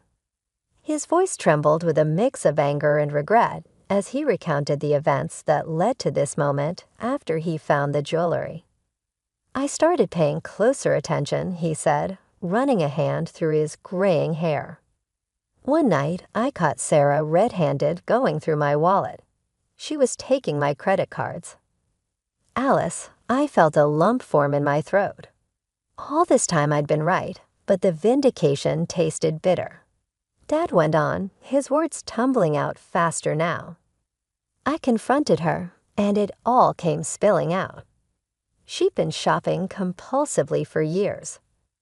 At first, she said it was all for Tommy, but now she's maxed out credit cards and taken out loans, all for stuff we don't need. I shook my head, disbelief warring with a perverse sense of satisfaction. "And the laptop, the one you found in my bag." Dad's face crumpled. "She planted it there, bought it with my card, and slipped it into your things." "God, Alice, I'm so sorry. I should have believed you." The apology hung in the air between us, heavy and insufficient. I told her she needed help. Dad continued, begged her to see a therapist to get treatment for her shopping addiction, but she refused. Said there was nothing wrong with her. I could picture it, Sarah, defiant and unapologetic, just like sheep in the day they kicked me out. Then Dad's voice dropped to a near whisper. She said she was right to frame you, that she'd do it again if she had the chance. The room seemed to tilt. I gripped the edge of the couch, steadying myself. That was it for me. Dad said I filed for divorce the next day, kicked her out of the house. I couldn't live with someone who'd hurt my daughter like that. He looked at me then, his eyes pleading. Alice, I know I don't deserve it, but please, can you forgive me? I was blind and stupid, and I hurt you so badly. I'm so sorry. I stared at him, this man who had once been my hero, the father who'd read me bedtime stories and taught me to ride a bike. The same father who'd thrown me out without a second thought, who'd believed the worst of me so easily. For a moment, I was that scared, heartbroken girl again, standing on the sidewalk with nowhere to go. The pain of that betrayal washed over me anew. Dad, I said, my voice barely above a whisper, I can't forgive you. Not now, maybe not ever. You didn't just kick me out. You believed I could do something so terrible. You didn't even try to hear my side. And for 2 years, Dad, you didn't call, didn't check if I was okay. Dad nodded, tears streaming down his face. I understand, he choked out. I don't deserve your forgiveness. I needed you to know the truth. I stood up, suddenly needing space. Thank you for telling me, but I think you should go now. As the door closed behind him, I sank to the floor, emotions overwhelming me. The truth was out, but it didn't feel like a victory. It felt like reopening a wound that had never really healed. After Dad left, I thought I'd finally have peace, but life had other plans. My phone started ringing incessantly, Mom trying to play peacemaker. Alice, honey, she pleaded, your father is truly sorry. Can't you find it in your heart to forgive him? Each call left me more frustrated than the last. Mom, please, I'm not ready. I don't know if I'll ever be ready, but she wouldn't let up. One evening, I opened my door to find both my parents standing there. What are you doing here? I demanded, anger bubbling up inside me. Mom pushed past me into the apartment, Dad trailing behind, looking sheepish. Alice, this has gone on long enough, she started, her voice stern. Your father made a mistake, but he's apologized. You have no right to hold this grudge. Think of all the good things he's done for you. I couldn't believe what I was hearing. No right? He kicked me out. He believed I was a thief. Where was all this support when I was sleeping on a friend's couch, trying to rebuild my life? Mom started to argue, but I interrupted her. No, I'm finished. Come on out, you two. And don't return. I'll obtain a restraining order if you persist in this. I mean it. If the circumstance hadn't been so unpleasant, their shocked expressions would have been hilarious. Dad placed a hand on Mom's arm just as she was about to shout. Silently he whispered, We understand, Alice. We'll leave. However, if and when you're ready, I'll be here. I was both relieved and worn out when the door shut behind them. In need of some tranquility to recover, I collapsed into my couch. Life continued as the weeks went by. I poured myself into my work, taking comfort in the regularity of daily existence.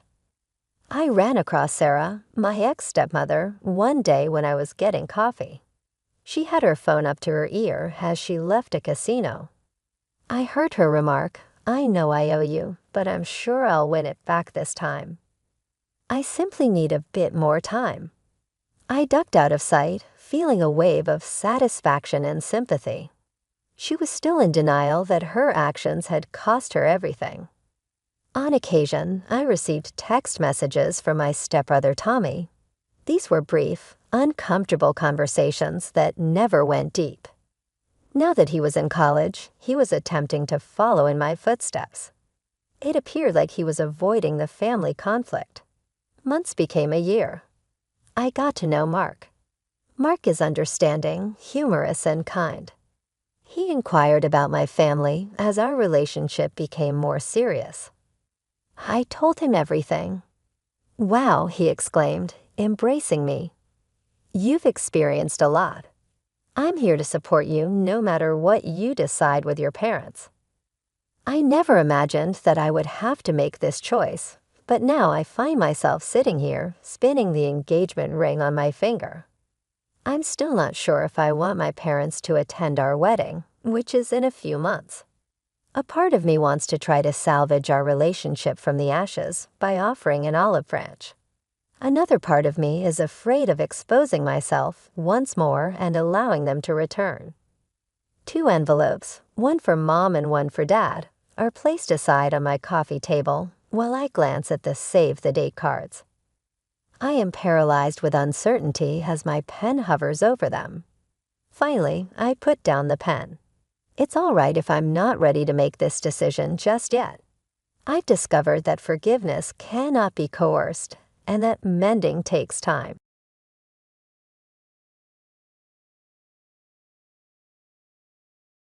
I'm Mia, and I want to tell you a tale. I was around 6 or 7 years old when it all started. At that point, my parents divorced. Harold, my father, was no longer able to cope. For years, my mother, Isabella, had been pursuing him, constantly reminding him that he wasn't earning enough money. She repeatedly denigrated him and made him feel unworthy. One day, I recall my dad coming home ecstatic about getting promoted at work. For once, he was pleased with himself, and his smile was the widest. However, Mom just glanced at him and remarked, "That's it." I believed you had at last secured a legitimate job. I saw the happiness leave his face. It resembled the gradual deflation of a balloon. Dad departed shortly after that. I can see why now that I'm older, but at the time, it seemed like everything was falling apart. Mom regarded his departure as an opportunity. She soon saw how she might take advantage of the poor single mother narrative. When she went to work, she would pretend to be depressed in front of her employer. She would wipe phony tears and say, "I'm so sorry I'm late again, Mr. Frank. I didn't have anyone to help when Mia got sick." While Mom spent hours on her hair and cosmetics, I was content to stay at home and watch cartoons. Mr. Frank would stroke her hand and reassure her that she shouldn't worry. The worst events were family get-togethers. When Dad abandoned us and left us with nothing, Mom would take center stage and tell everyone about it in dramatic fashion. Even though I knew that wasn't true, I would writhe in my chair and never dare to speak.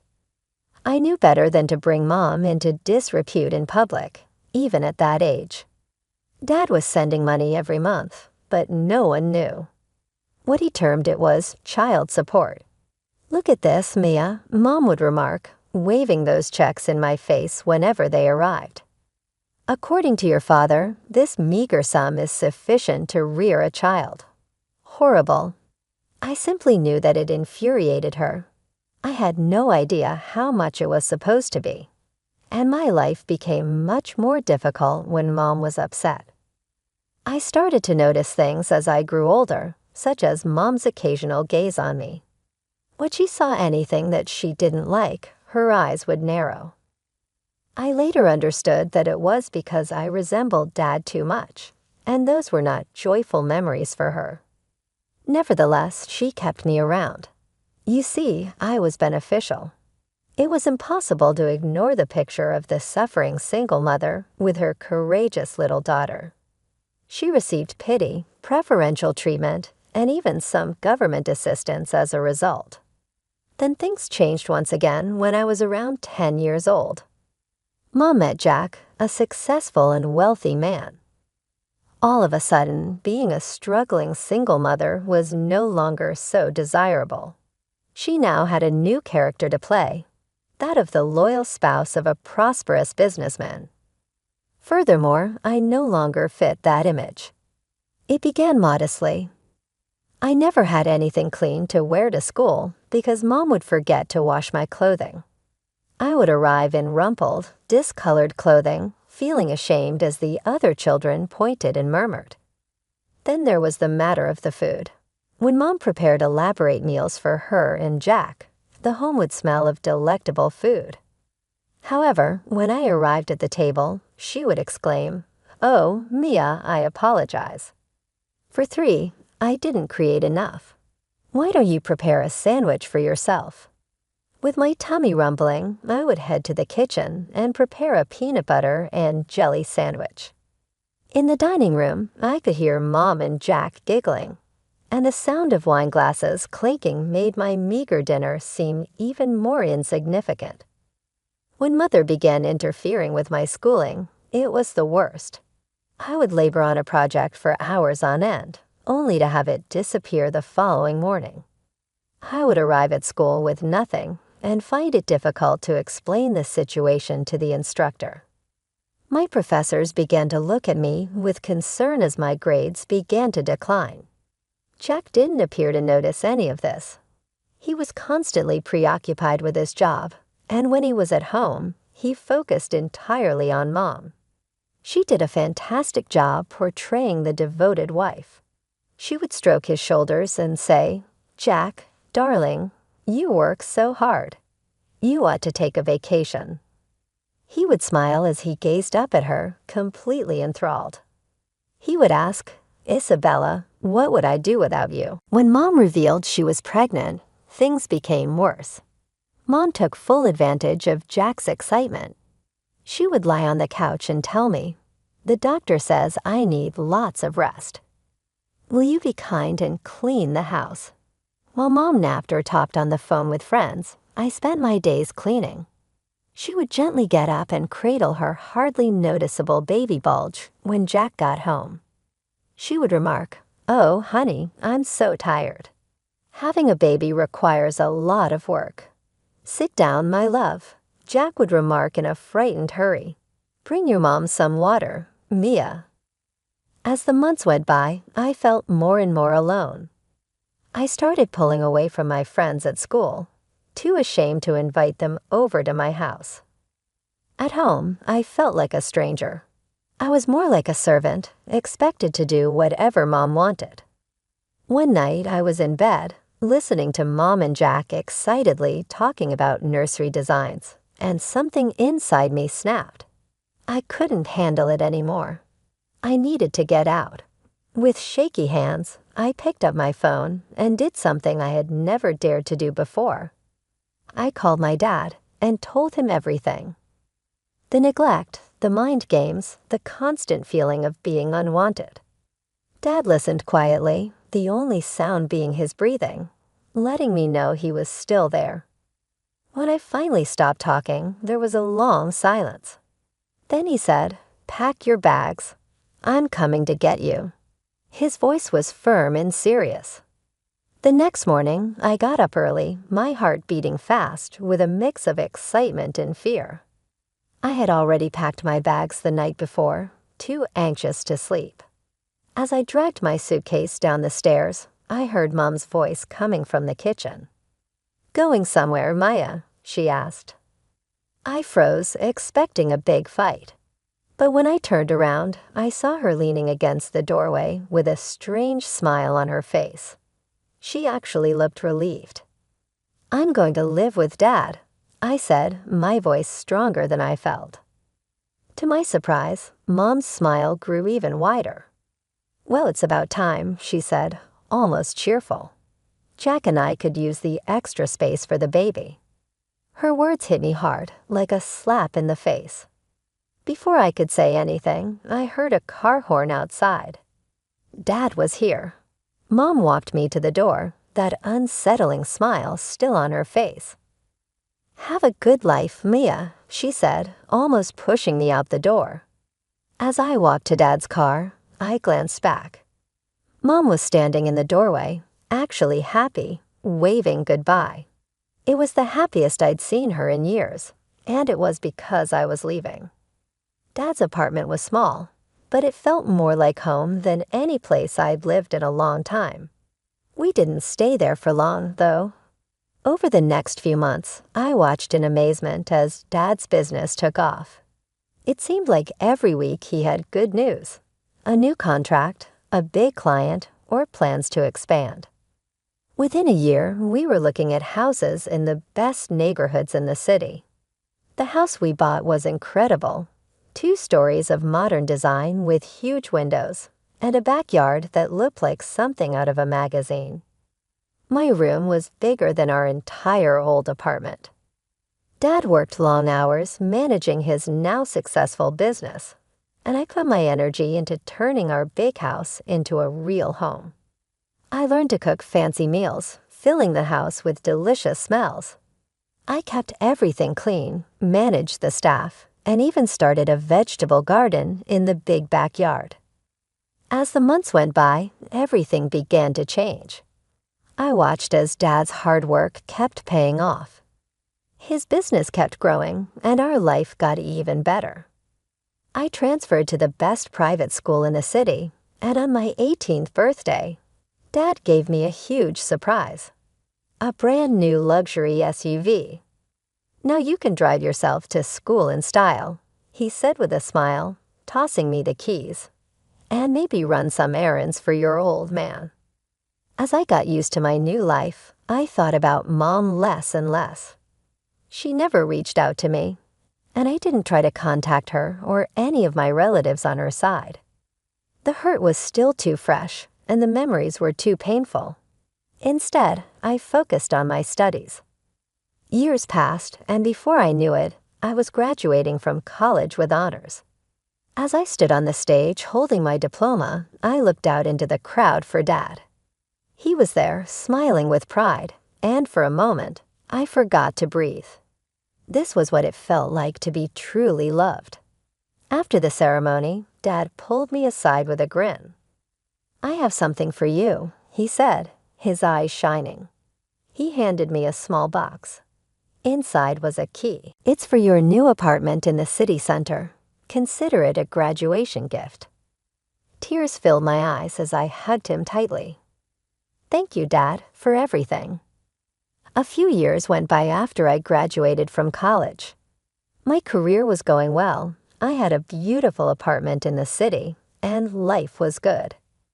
Dad and I had settled into a comfortable routine: weekly dinners and long phone calls.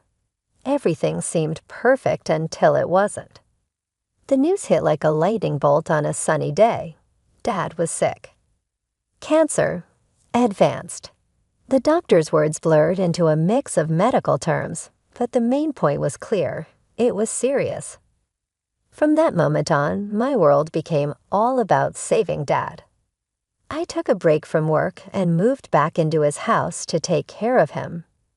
Every moment of my day was focused on his care. I researched treatments, talked to specialists, and even looked into alternative therapies, anything that might give us a chance. The following months were a tough mix of hope and despair. For every good day when Dad felt well enough to sit outside or enjoy a meal, there were 3 bad ones, full of pain and sickness from the treatments. One evening, after a particularly hard day, I was helping him back to bed. He turned to me with a serious expression. "Mia," he said softly, his voice just above a whisper, "I need you to promise me something." I nodded, unable to speak because of the lump in my throat. "Promise me you'll live your life," Dad said. "Really live it. Don't let this hold you back." I wanted to argue, to tell him he was going to be fine, but we both knew that that wasn't true. So instead, I squeezed his hand and said, "I promise, Dad." He passed away 3 weeks later. I was holding his hand when he took his last breath, telling him how much I loved him and how grateful I was for everything he had done for me. The next few days were a blur. I felt numb as I went through the motions of arranging the funeral. There were so many things to take care of: the casket, the flowers, the obituary. It all felt unreal, like I was planning something for someone else. I was at the funeral home trying to choose music for the service when my phone buzzed. The call was from an unknown number. I almost didn't answer, but something made me pick up. "Hello. Mia, it's your mother." I nearly dropped the phone. After all these years of silence, she was calling now. "What do you want?" I asked, my voice cold. "I heard about Harold," she said, her voice softer than I remembered. "I'm so sorry, sweetie. I'd like to help with the funeral arrangements." I wanted to hang up, to tell her to leave me alone, but I was so tired, so overwhelmed, and a small part of me, a part I thought I had buried long ago, longed for a mother's comfort. "Okay," I heard myself say. "You can help." As I ended the call, I had a nagging feeling that I had just opened a door I should have kept closed. But with Dad gone, Mom was the only family I had left. Mom showed up at the funeral home an hour after the call, with my half-brother Brian. He was about 15 now, tall and awkward. I watched as Mom fussed over him, straightening his tie and smoothing his hair. It hurt seeing her shower Brian with the care and attention I had never received. "What do you need me to do?" she asked. Despite my hesitation, I gave her tasks to handle. To my surprise, Mom was actually helpful. She managed the catering, arranged the flowers, and dealt with a constant flow of people offering their condolences. The funeral itself went by in a haze. I remember standing there, numb, as people I barely knew came up to offer their sympathy. Mom stayed close, her hand sometimes touching my arm, as if to comfort me. It felt strange to have her there, acting like a mother after so many years of neglect. After the service, when people were leaving the cemetery, Mom came up to me again. "Mia," she said, "I know this might not be the right time, but I'd like to stay in touch. Maybe we could get coffee sometime." I stared at her, this woman who had made my childhood so difficult, who had been happy to see me leave. But now she was the only family I had left. "Maybe," I said at last. "I'll think about it." To my surprise, Isabella actually kept her word. In the weeks that followed, she called me often, her voice always full of concern. "How are you doing, sweetie?" she'd ask. "Do you need anything?" At first, I was distant, giving short answers, not trusting her. But as the days went by and I started feeling the weight of Dad's absence, I found myself wanting some kind of connection, even if it was with Isabella. Our conversations started simple. She asked about my job, my apartment, my friends. But over time, her questions began to shift. "Your father's business," she'd mention casually. "I hope it's not too much for you. Harold always worked so hard." I would quickly change the subject. The truth was, I was overwhelmed. Dad had left me everything. The company, the real estate. It was a lot to handle. And deep down, some part of me, sharpened by years of dealing with Isabella, told me to stay quiet about it. As the weeks turned into months, Isabella's hints became less subtle. "Brian is looking at colleges," she said during one call. "Tuition is so expensive these days. I don't know how we'll manage." I made a non-committal sound, my guard instantly up. Another time, she said, "Jack had some setbacks at work. The economy is hitting everyone hard." It seemed like every conversation turned into a talk about money and their struggles, and each time I felt the pressure in her words. Despite my doubts, Isabella's sudden acts of kindness began to break down my defenses. Against my better judgment, I started to help out with small amounts of money. It started innocently, paying for Brian's SAT prep classes, buying Isabella a new laptop when hers broke, even covering a month's rent when Jack's company hit a rough patch. "You're an angel, Maya," Isabella would say. "I don't know what we'd do without you." Each time she said it, I felt a warmth inside me. Was this what it was like to have a real family? Meanwhile, I threw myself into running Dad's company. I promoted his trusted deputy to director while I remained the owner, making all the big decisions. It was hard work, but sitting in Dad's old office made me feel closer to him. As time went on, Isabella's requests became more frequent and bigger. What started as occasional help turned into regular expectations. The breaking point came one sunny Sunday afternoon. I was knee-deep in quarterly reports when Isabella called. "Mia, darling," she began, her voice overly sweet. "We've been thinking. It's been so long since we had a proper family vacation. We found this amazing package deal for a European tour." My stomach dropped. "Isabella, I don't know," I started to say. "It would mean so much to Brian." She cut me off. "After all we've been through, don't you think we deserve a little happiness?" I felt guilt mixed with anger in my chest, and before I knew it, I had agreed to pay for their trip. But it didn't end there. The day after they got back, Isabella was on the phone again. "Now about Brian's college fund," she said, her tone this time demanding rather than sweet. "We'll need you to set that up right away. He's got his heart set on Boardtown, you know." Something inside me snapped. All the years of neglect, the emotional games, the manipulation, they all came crashing back. "No," I said, my voice shaking. "No more, Mom. I'm done." There was a pause. Then Isabella's voice turned cold. "After everything we've done for you, you ungrateful brat. How dare you turn your back on your family?" I let out a bitter laugh. "Family? You mean the mother who was happy to see me go, the one who made my childhood miserable." The argument exploded. Isabella dropped any pretense of kindness, throwing insults and accusations. I fought back, years of anger and pain spilling out. "You're just like your father," she spat. "Selfish and cold-hearted." Thank God for that, I shot back. At least he loved me. The line went dead. I stood there shaking, the phone clutched in my hand, the silence overwhelming. When a chance for a month-long business trip abroad came up, I grabbed it. It was the perfect escape, a chance to get away and clear my head. As I boarded the plane, I felt a huge weight lift from my shoulders. Maybe some time and distance was exactly what I needed. After a month away, I was eager to get back to my own space. The trip had been successful but exhausting, and I couldn't wait to relax in my apartment. But when I turned the key in the lock, something felt wrong. I pushed the door open, and my heart sank. Everything was different.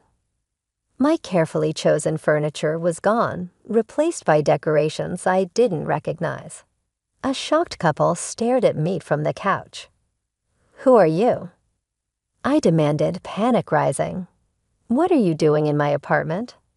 The man stood up, looking confused. "Your apartment? We bought this place a couple of weeks ago from a woman named Isabella." The world spun around me.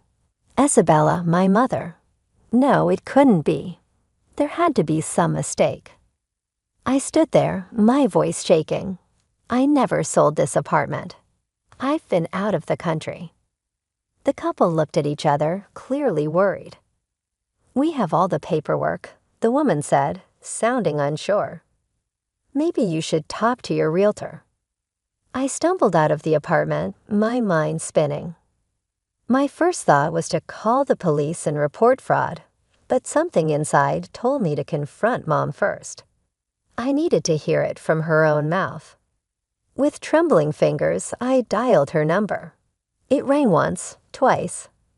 "Hello, Mia." Mom's voice was overly sweet. "How was your trip?" "Cut the nonsense, Mom," I snapped. "What did you do to my apartment?" There was a long pause, and then, to my shock, Isabella laughed, a cold, mocking laugh. "Oh, Mia," she said, her voice dripping with fake sympathy. "If you had just shared your money willingly, it wouldn't have come to this. You did this to yourself, you know. It felt like a punch in the stomach. You sold my apartment. How could you? I'm going to the police. Oh, really? Isabella interrupted, her voice suddenly hard. You're going to report your own mother. Please, we both know you don't have the guts for that. The call ended abruptly, leaving me standing on the sidewalk, homeless and in shock. But her smug confidence lit a fire in me. Without thinking, I hailed a cab and told the driver to take me to Isabella and Jack's house. I pounded on the door, anger and adrenaline racing through me. Jack answered, looking confused. Mia, what's going on? I pushed past him into the house. Where's Isabella? I demanded. She's not here, he said, looking even more bewildered. Mia, what is this about? In a rush, I told him everything. The apartment, Isabella's confession, all of it. As I spoke, I saw the color drain from Jack's face. That's impossible, he said, stunned. We don't need money for Brian's education. I've already set aside funds for that. We stared at each other, the truth slowly sinking in. With shaky hands, Jack started pulling out financial statements and credit card bills. As we went through them, the full story came out. Mom had secretly taken out loans and was drowning in debt. I had no idea, Jack whispered, looking shocked. I felt a strange mix of anger and pity. Jack had been just as deceived as I was. As the full extent of Isabella's lies came to light, a cold determination settled over me. This wasn't just about me anymore. This was outright fraud.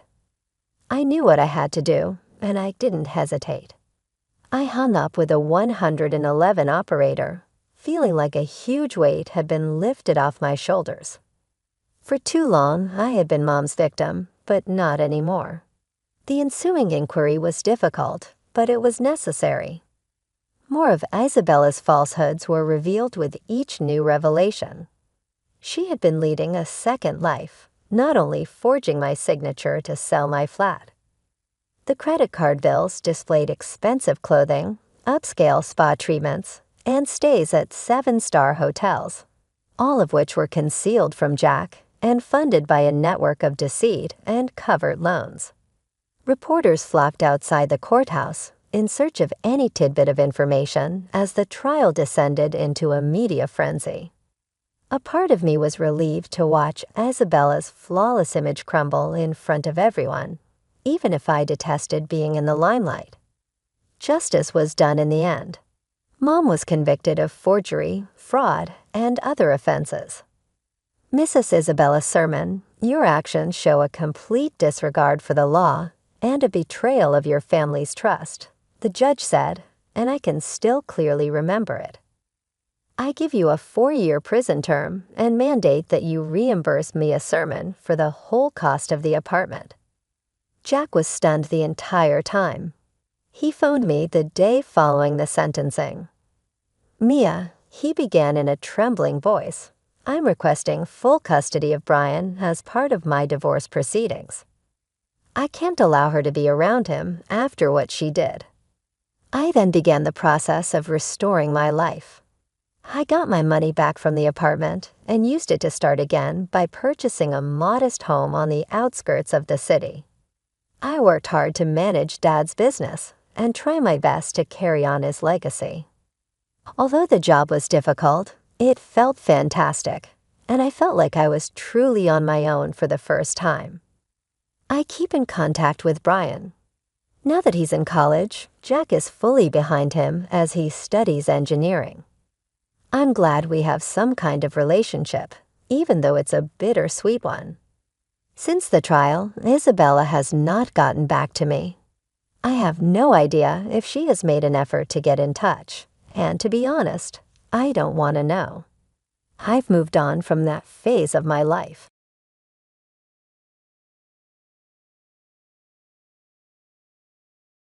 I'm Kate, and I was raised in a modest home that was always filled with the aroma of freshly baked bread. After school, I enjoyed helping Dad knead bread at the family bakery that he inherited from his parents.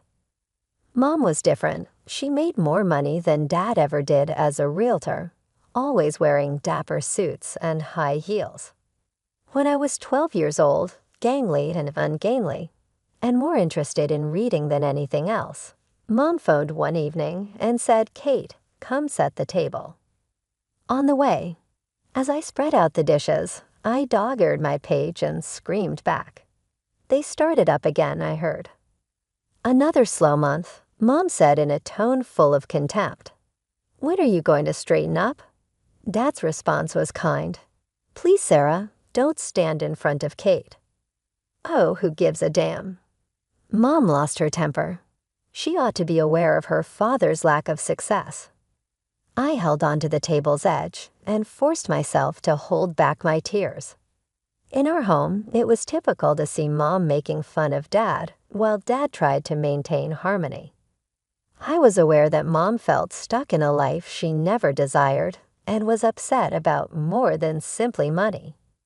"Kate," Mom gave a bark, "where is my wine?" With trembling hands, I quickly poured her a drink and put it down. The tablecloth was splattered with some. Mom's eyes blinked. "You worthless girl. Is there nothing you can do correctly?" Dad stepped in.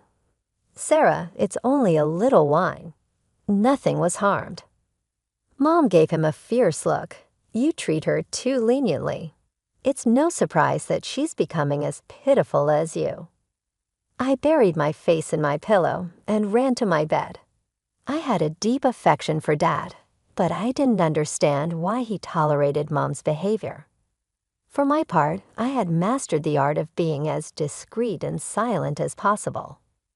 When I woke up the following morning, the home was oddly quiet. No click of Mom's shoes, no scent of bread baking. Dad was seated at the kitchen table, his face pale as I slipped downstairs. "Where is Mom?" I inquired, even though I had a strong feeling that I already knew the answer.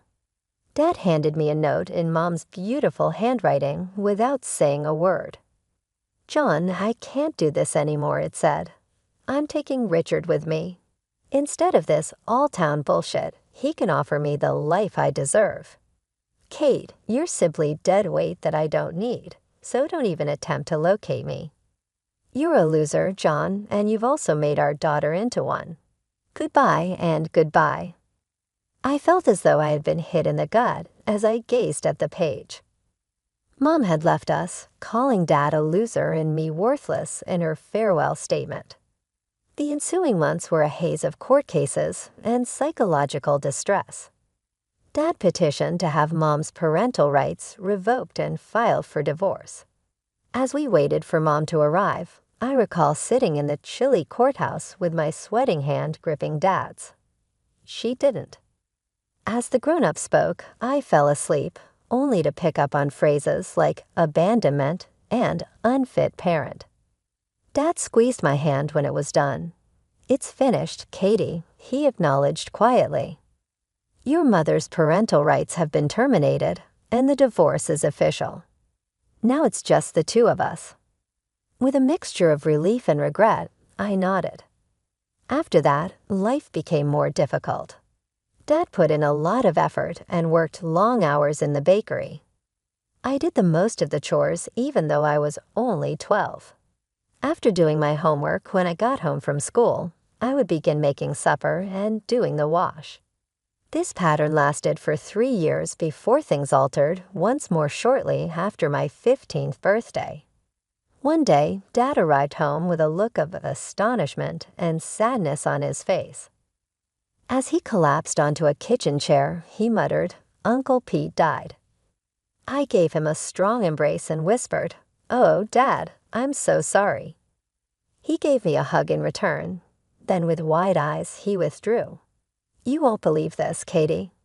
He bequeathed me about $300,000. His sole surviving relative is me. I'm not sure how to handle it all." However, Dad immediately figured it out. He used some of the funds to extend the menu and upgrade the bakery's equipment. Our small bakery became the buzz of the town in a matter of months. Before we realized it, Dad was establishing a second site across town, hiring additional employees and extending the hours. Dad had 3 successful bakeries by the time I was 16. Our concerns about money were vanished. I gave up my after-school employment to concentrate on my education. We even traveled to Europe for 2 weeks, which was our first actual vacation. Over the years, Mom faded into the background. Although Dad dated from time to time, he never showed any desire in getting married again. We were content just the way we were, so I didn't push it. High school graduation passed quickly, filled with tears and cap flinging. I had put in a lot of effort, and it had paid off. I was on my way to study finance at State University. Dad gave me a little package the morning I was scheduled to go. "What is this?" I opened it to discover a key and asked. Dad smiled. "Your present for graduating. It's an apartment close to the university. Rent and dorm life are no longer concerns." I was dumbfounded when I looked at him. "I can't, Dad. This is excessive." I protested, but he waved me away. "Katie, you deserved it. Go now and make me proud." College went by quickly. Determining to take use of the chance Dad had given me, I poured myself into my studies. I was working as an intern at nearby financial businesses while I wasn't in class or studying. I had a junior financial analyst position lined up by the time I graduated. I was standing in front of my apartment mirror on my first day of work, smoothing my blazer. "Kate, you've got this," I said to my mirror. "Make your father proud." Although the work was difficult, I enjoyed it. Instead of spending every bonus or increase I received, I invested it. I kept hearing Dad say, "Katie, money makes money. Use it wisely." Years passed. By the time I hit 32, those smart investments had paid off. I owned 2 more apartments in addition to the one I lived in, all bringing in steady rental income. Life was good. Then came the phone call that changed everything. "Katie," Dad's voice sounded strained. "Can you come over? I need to talk to you about something." I found him sitting at his kitchen table, looking older than I'd ever seen him. "What is it, Dad?" I asked, fear clenching my stomach. He took a deep breath. "It's cancer, honey. Stage 4. The world tilted on its axis. "No," I whispered. There must be some mistake. But there wasn't. The next year was a hellish roller coaster of treatments, remissions, and relapses. I spent every free moment at the hospital or at Dad's house, making his favorite cheese soup, even when he was too nauseous to eat it. One crisp autumn day, I arrived at Dad's house to find him sitting in his favorite armchair, a serious look on his face. "We need to talk, Katie," he said, patting the seat next to him. "The doctors gave me 6 months, tops." "No," I said, shaking my head furiously. "They're wrong. We'll get a second opinion." "Katie," he interrupted gently, "it's okay. I've made my peace with it. I'm selling the bakeries. Everything's going to you. You'll be set for life." I pulled back, wiping my eyes. "I don't want your money, Dad. I want you." He smiled sadly. "I know, sweetheart, but this is how I can take care of you even when I'm gone." The next 7 months were precious and painful. We talked more than we ever had about everything and nothing. I memorized every line on his face, the sound of his laugh, the smell of sugar and flour that clung to him. Then on a quiet Wednesday morning, he was gone. The funeral was a blur. Afterward, I sat in Dad's empty house, clutching his favorite apron. The lawyer had already been by with the paperwork. True to his word, Dad had left me everything. I used the money from the bakeries to buy 2 more apartments. It felt right somehow, building something lasting just like Dad had done. A year after Dad's passing, I was just starting to find my footing again. Work kept me busy, and managing my rental properties gave me a sense of purpose. I'd settled into a new normal, or so I thought. Then came the call that turned everything upside down. "Kate, it's your mother. I'm back in town. I'd like to see you if you're willing." My mind raced. Part of me wanted to hang up to protect myself from the woman who'd abandoned me, but another part, the part that still held on to the little girl I once was, couldn't help but be curious. "Okay," I heard myself say. "Let's meet at Rosie's Cafe tomorrow at noon." The next day, I arrived at the cafe early, my stomach in knots. As the clock struck 12, I saw her walk in. She looked older, of course, but still elegant. But she wasn't alone. A young girl, maybe 17, trailed behind her. Mom spotted me and hurried over. "Kate, darling, you look wonderful. And this is Lily, your sister." I felt like I'd been slapped. My what? We sat down, and Mom launched into her story. How her lover Richard had left her shortly after Lily was born, how they'd struggled to make ends meet, and how she decided to come back to her hometown to start over. "I heard you have a rental property," she continued, her voice hopeful. I was wondering if maybe. She trailed off, but her meaning was clear. I looked at Lily, who was staring at her hands, clearly uncomfortable. I thought about Dad, about how he'd always taught me to be kind even when it was hard. I thought about the scared little girl I used to be, wishing for her mom to come back. "Okay," I heard myself say. "I have a unit that's just become available. You can stay there." Mom's face lit up. "Okay, thank you. We'll pay rent, of course." I held up a hand. "No rent, just utilities for now." As we hammered out the details, I watched Lily. She looked so young, so out of place. I remembered being her age, feeling lost and alone after Mom left. "So Lily," I said, trying to sound friendly, "you're what, a junior in high school?" She nodded, meeting my eyes for the first time. "Yeah, it's weird starting at a new school for senior year." I felt a pang of sympathy. "I bet.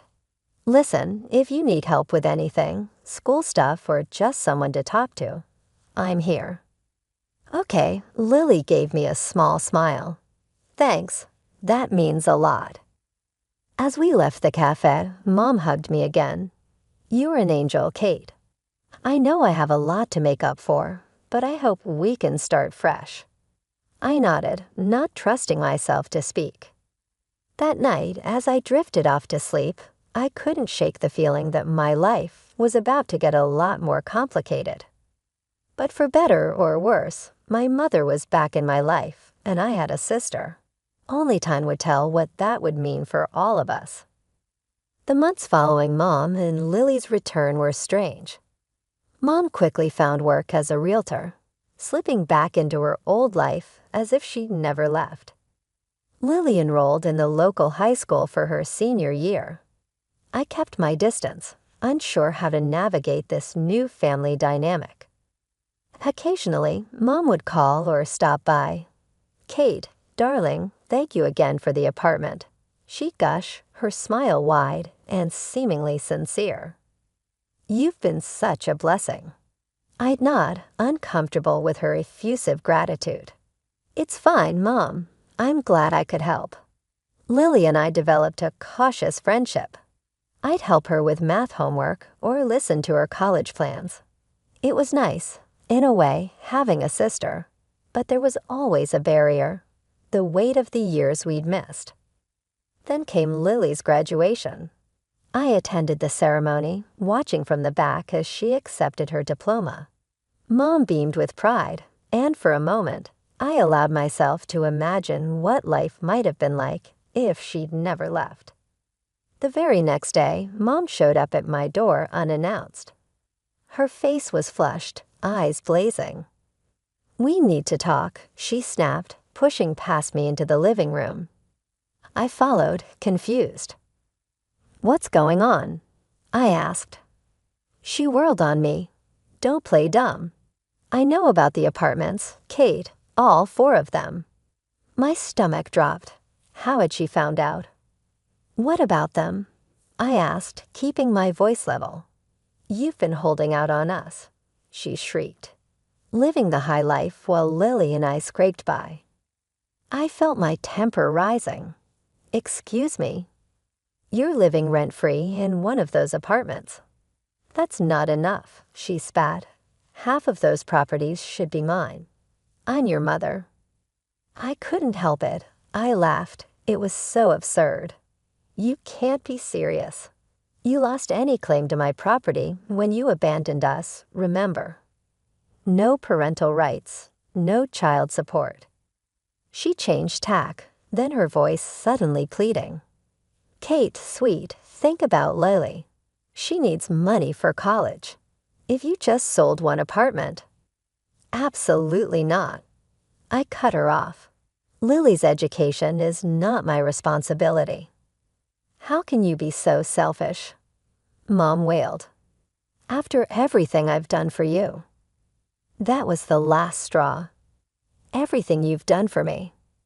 I repeated, incredulously, "You mean abandoning me, calling me useless in your goodbye note? Or wait, do you mean living rent-free in my apartment for months?" Mom recoiled as if I'd slapped her. For a moment, she just stared at me, her mouth opening and closing like a fish out of water. Then, without another word, she turned and stormed out, slamming the door behind her. I stood there, shaking with anger and hurt. How dare she? After everything, how dare she try to guilt me like this? I sank onto the couch, my head in my hands. I'd known deep down that letting Mom back into my life was a risk. But I'd hoped, well, I wasn't sure what I'd hoped for. As the adrenaline faded, I felt a deep, aching sadness. This woman, who should have been my protector, my support, was nothing but a stranger who wanted to use me. And Lily, what was I going to do about Lily? 2 weeks after Mom's blow-up, I was grabbing coffee at my usual spot when I noticed the barista giving me odd looks. As I waited for my order, I overheard a snippet of conversation from a nearby table. Can you believe it? Charging her own mother rent when she's got all those apartments. I froze, sure they couldn't be talking about me, but they were. Over the next few days, I caught more whispers, more sidelong glances. It seemed Mom had been busy spreading her twisted version of events to anyone who would listen. Then came the Facebook post. I saw it during my lunch break and nearly choked on my sandwich. My daughter Kate has 4 apartments she rents out, making a fortune but refuses to help pay for her sister's college education. She's forcing me to pay exorbitant rent when I can barely make ends meet. I'm heartbroken that my own child could be so greedy and selfish. The comments poured in, each one a knife to my heart. How could she do that to her own mother? What a horrible person. I always knew there was something off about her. Friends, relatives, even old classmates I hadn't spoken to in years. All of them jumped on the bandwagon, shaming me for my supposed greed. Not one of them seemed to remember or care that this woman had abandoned me as a child. Just when I thought things couldn't get worse, my boss called me into his office. "Kate," he said, his face grave, "we need to talk about this situation with your mother. It's starting to affect the company's reputation." I felt the blood drain from my face. "Sir, I can explain." He held up a hand. "I'm not asking for details, but I need you to resolve this quietly and quickly. We can't have this kind of drama associated with our firm. Understand?" I nodded numbly, not trusting myself to speak.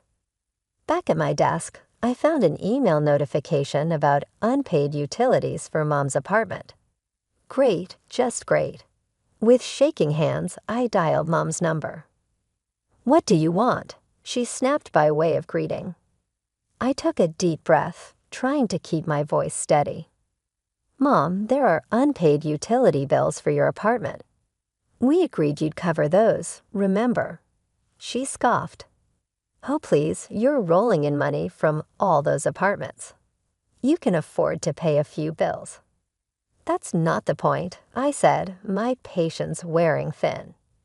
"We had an agreement." "An agreement?" she interrupted. "Like the agreement that you'd help your family? Fat lot of good that did us." I sat there, phone in hand, feeling like the world was crumbling around me. How had I let things get this far? I tried to do the right thing, to be kind and generous, and this was how I was repaid. With a heavy heart, I made an appointment with a lawyer. "Miss Stevens," the lawyer said, reviewing my case, "you have every right to evict your mother. She has no lease, pays no rent, and you've given her ample notice." "Notice about the utility bills?" I nodded, feeling a mix of relief and dread. "What do I need to do?" He handed me a document. "This is an official eviction notice. Serve it to her, and if she doesn't comply, we can take legal action." Armed with the paper, I drove to Mom's apartment. My apartment, really. My hands shook as I knocked on the door. Mom answered, her face twisting with displeasure when she saw me. "Oh, it's you. Have you finally come to your senses about selling an apartment for Lily's college?" Lily's picked out her school. Tuition's due next month. My shock turned to anger. "Are you serious right now? After everything you've done, you're still making demands." "Don't be so dramatic," Mom scoffed. "It's the least you can do for family."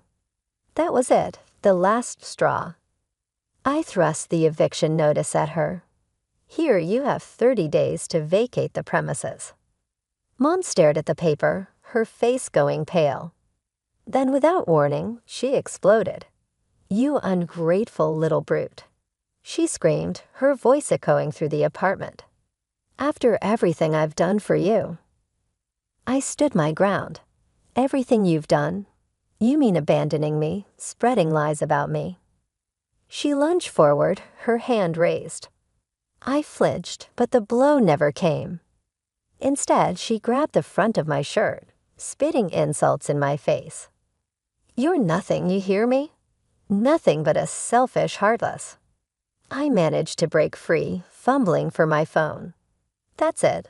I'm calling the police." Mom's eyes widened, but she didn't back down. She continued her tirade, her words becoming more vicious with each passing second. When the police arrived, I was shaking, tears streaming down my face. I showed them the eviction notice and explained the situation as calmly as I could. One officer said to Mom, "I suggest you calm down and discuss this civilly with your daughter." Mom sneered. "With her? She's trying to throw us out on the street." The other officer turned to me. "Miss Stevens, legally this is a civil matter. We can't forcibly remove her without a court order. I'd suggest trying to work this out between yourselves or taking it to court if necessary." I nodded, feeling defeated. As the police left, Mom's triumphant smirk made my blood boil. "You won't do it," she taunted. "You don't have the guts to take your own mother to court." I stared at her, this woman who had given birth to me, but had never truly been a mother. In that moment, I felt something inside me harden. "Watch me," I said, my voice low and steady. Before she could respond, I turned and walked away. As I reached my car, I heard the slam of the apartment door behind me. As I drove home, I thought about what lay ahead. A court battle, more drama, more pain, but also maybe a chance to finally break free from the toxic hold my mother had over me. The day of the court hearing arrived, and I felt like I might throw up. As I walked into the courtroom, I saw Mom and Lily sitting on the opposite side. Mom's eyes were red and puffy, while Lily looked like she wanted to disappear. The proceedings began, and Mom put on quite a show. She wept dramatically, her voice breaking as she addressed the judge. "Your Honor," she sobbed, "my daughter has become so cold-hearted. She's trying to throw her own mother and sister out on the streets after everything I've done for her." I clenched my fists, willing myself to stay calm. Then my lawyer stood up, and I felt a wave of relief wash over me.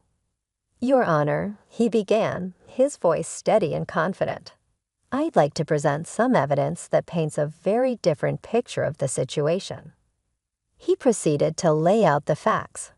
Mom's abandonment when I was 12, the termination of her parental rights, her failure to pay any child support. He showed the judge the documentation of the rent-free arrangement and the unpaid utility bills. But he wasn't done. "Furthermore, Your Honor, we have evidence that Mrs. Stevens is not in fact in the dire financial straits she claims." Mom's head snapped up, her eyes wide. My lawyer continued, "Mrs. Stevens owns an apartment in another city, left to her by her former partner. She currently rents out this property for a substantial monthly income." There was silence in the courtroom. With a severe frown, the judge turned to face Mom. "Mrs. Stevens, is this accurate?" Mom was looking pale. After opening and closing her mouth many times, she said, "Yes, Your Honor." When the judge handed down his decision, his voice was icy. "The eviction is granted by this court. In addition, Mrs. Stevens shall reimburse the rent for the month she lived in the flat without paying rent. Your behavior, Mrs. Stevens, is absolutely unacceptable. This case is over." With a resounding sound that seemed to reverberate throughout my body, the gavel fell. We had won, and it was over. I saw Lily as we were leaving the courthouse. My heart hurt for her because she appeared lost and perplexed. She was not at blame for this. Ignoring Mom's scowl, I approached her. "I'm sorry it came to this, Lily," I murmured quietly. "You may still get in touch with me if you need assistance, actual aid, okay?" With tears in her eyes, she nodded. "I apologize, Kate. I was unaware." I smiled sadly at her and turned to go, feeling as though a burden had been removed. Over the next few weeks, Mom and Lily left my flat. Through rumors, I learned that they had moved into Mom's other home. Neither they nor I made an effort to get in touch. Memories of the previous few months raced through my head as I stood in the now empty apartment. The anxiety of the court case, the anguish of Mom's treachery, and the joy I'd had when she returned. But I felt liberated beneath it all.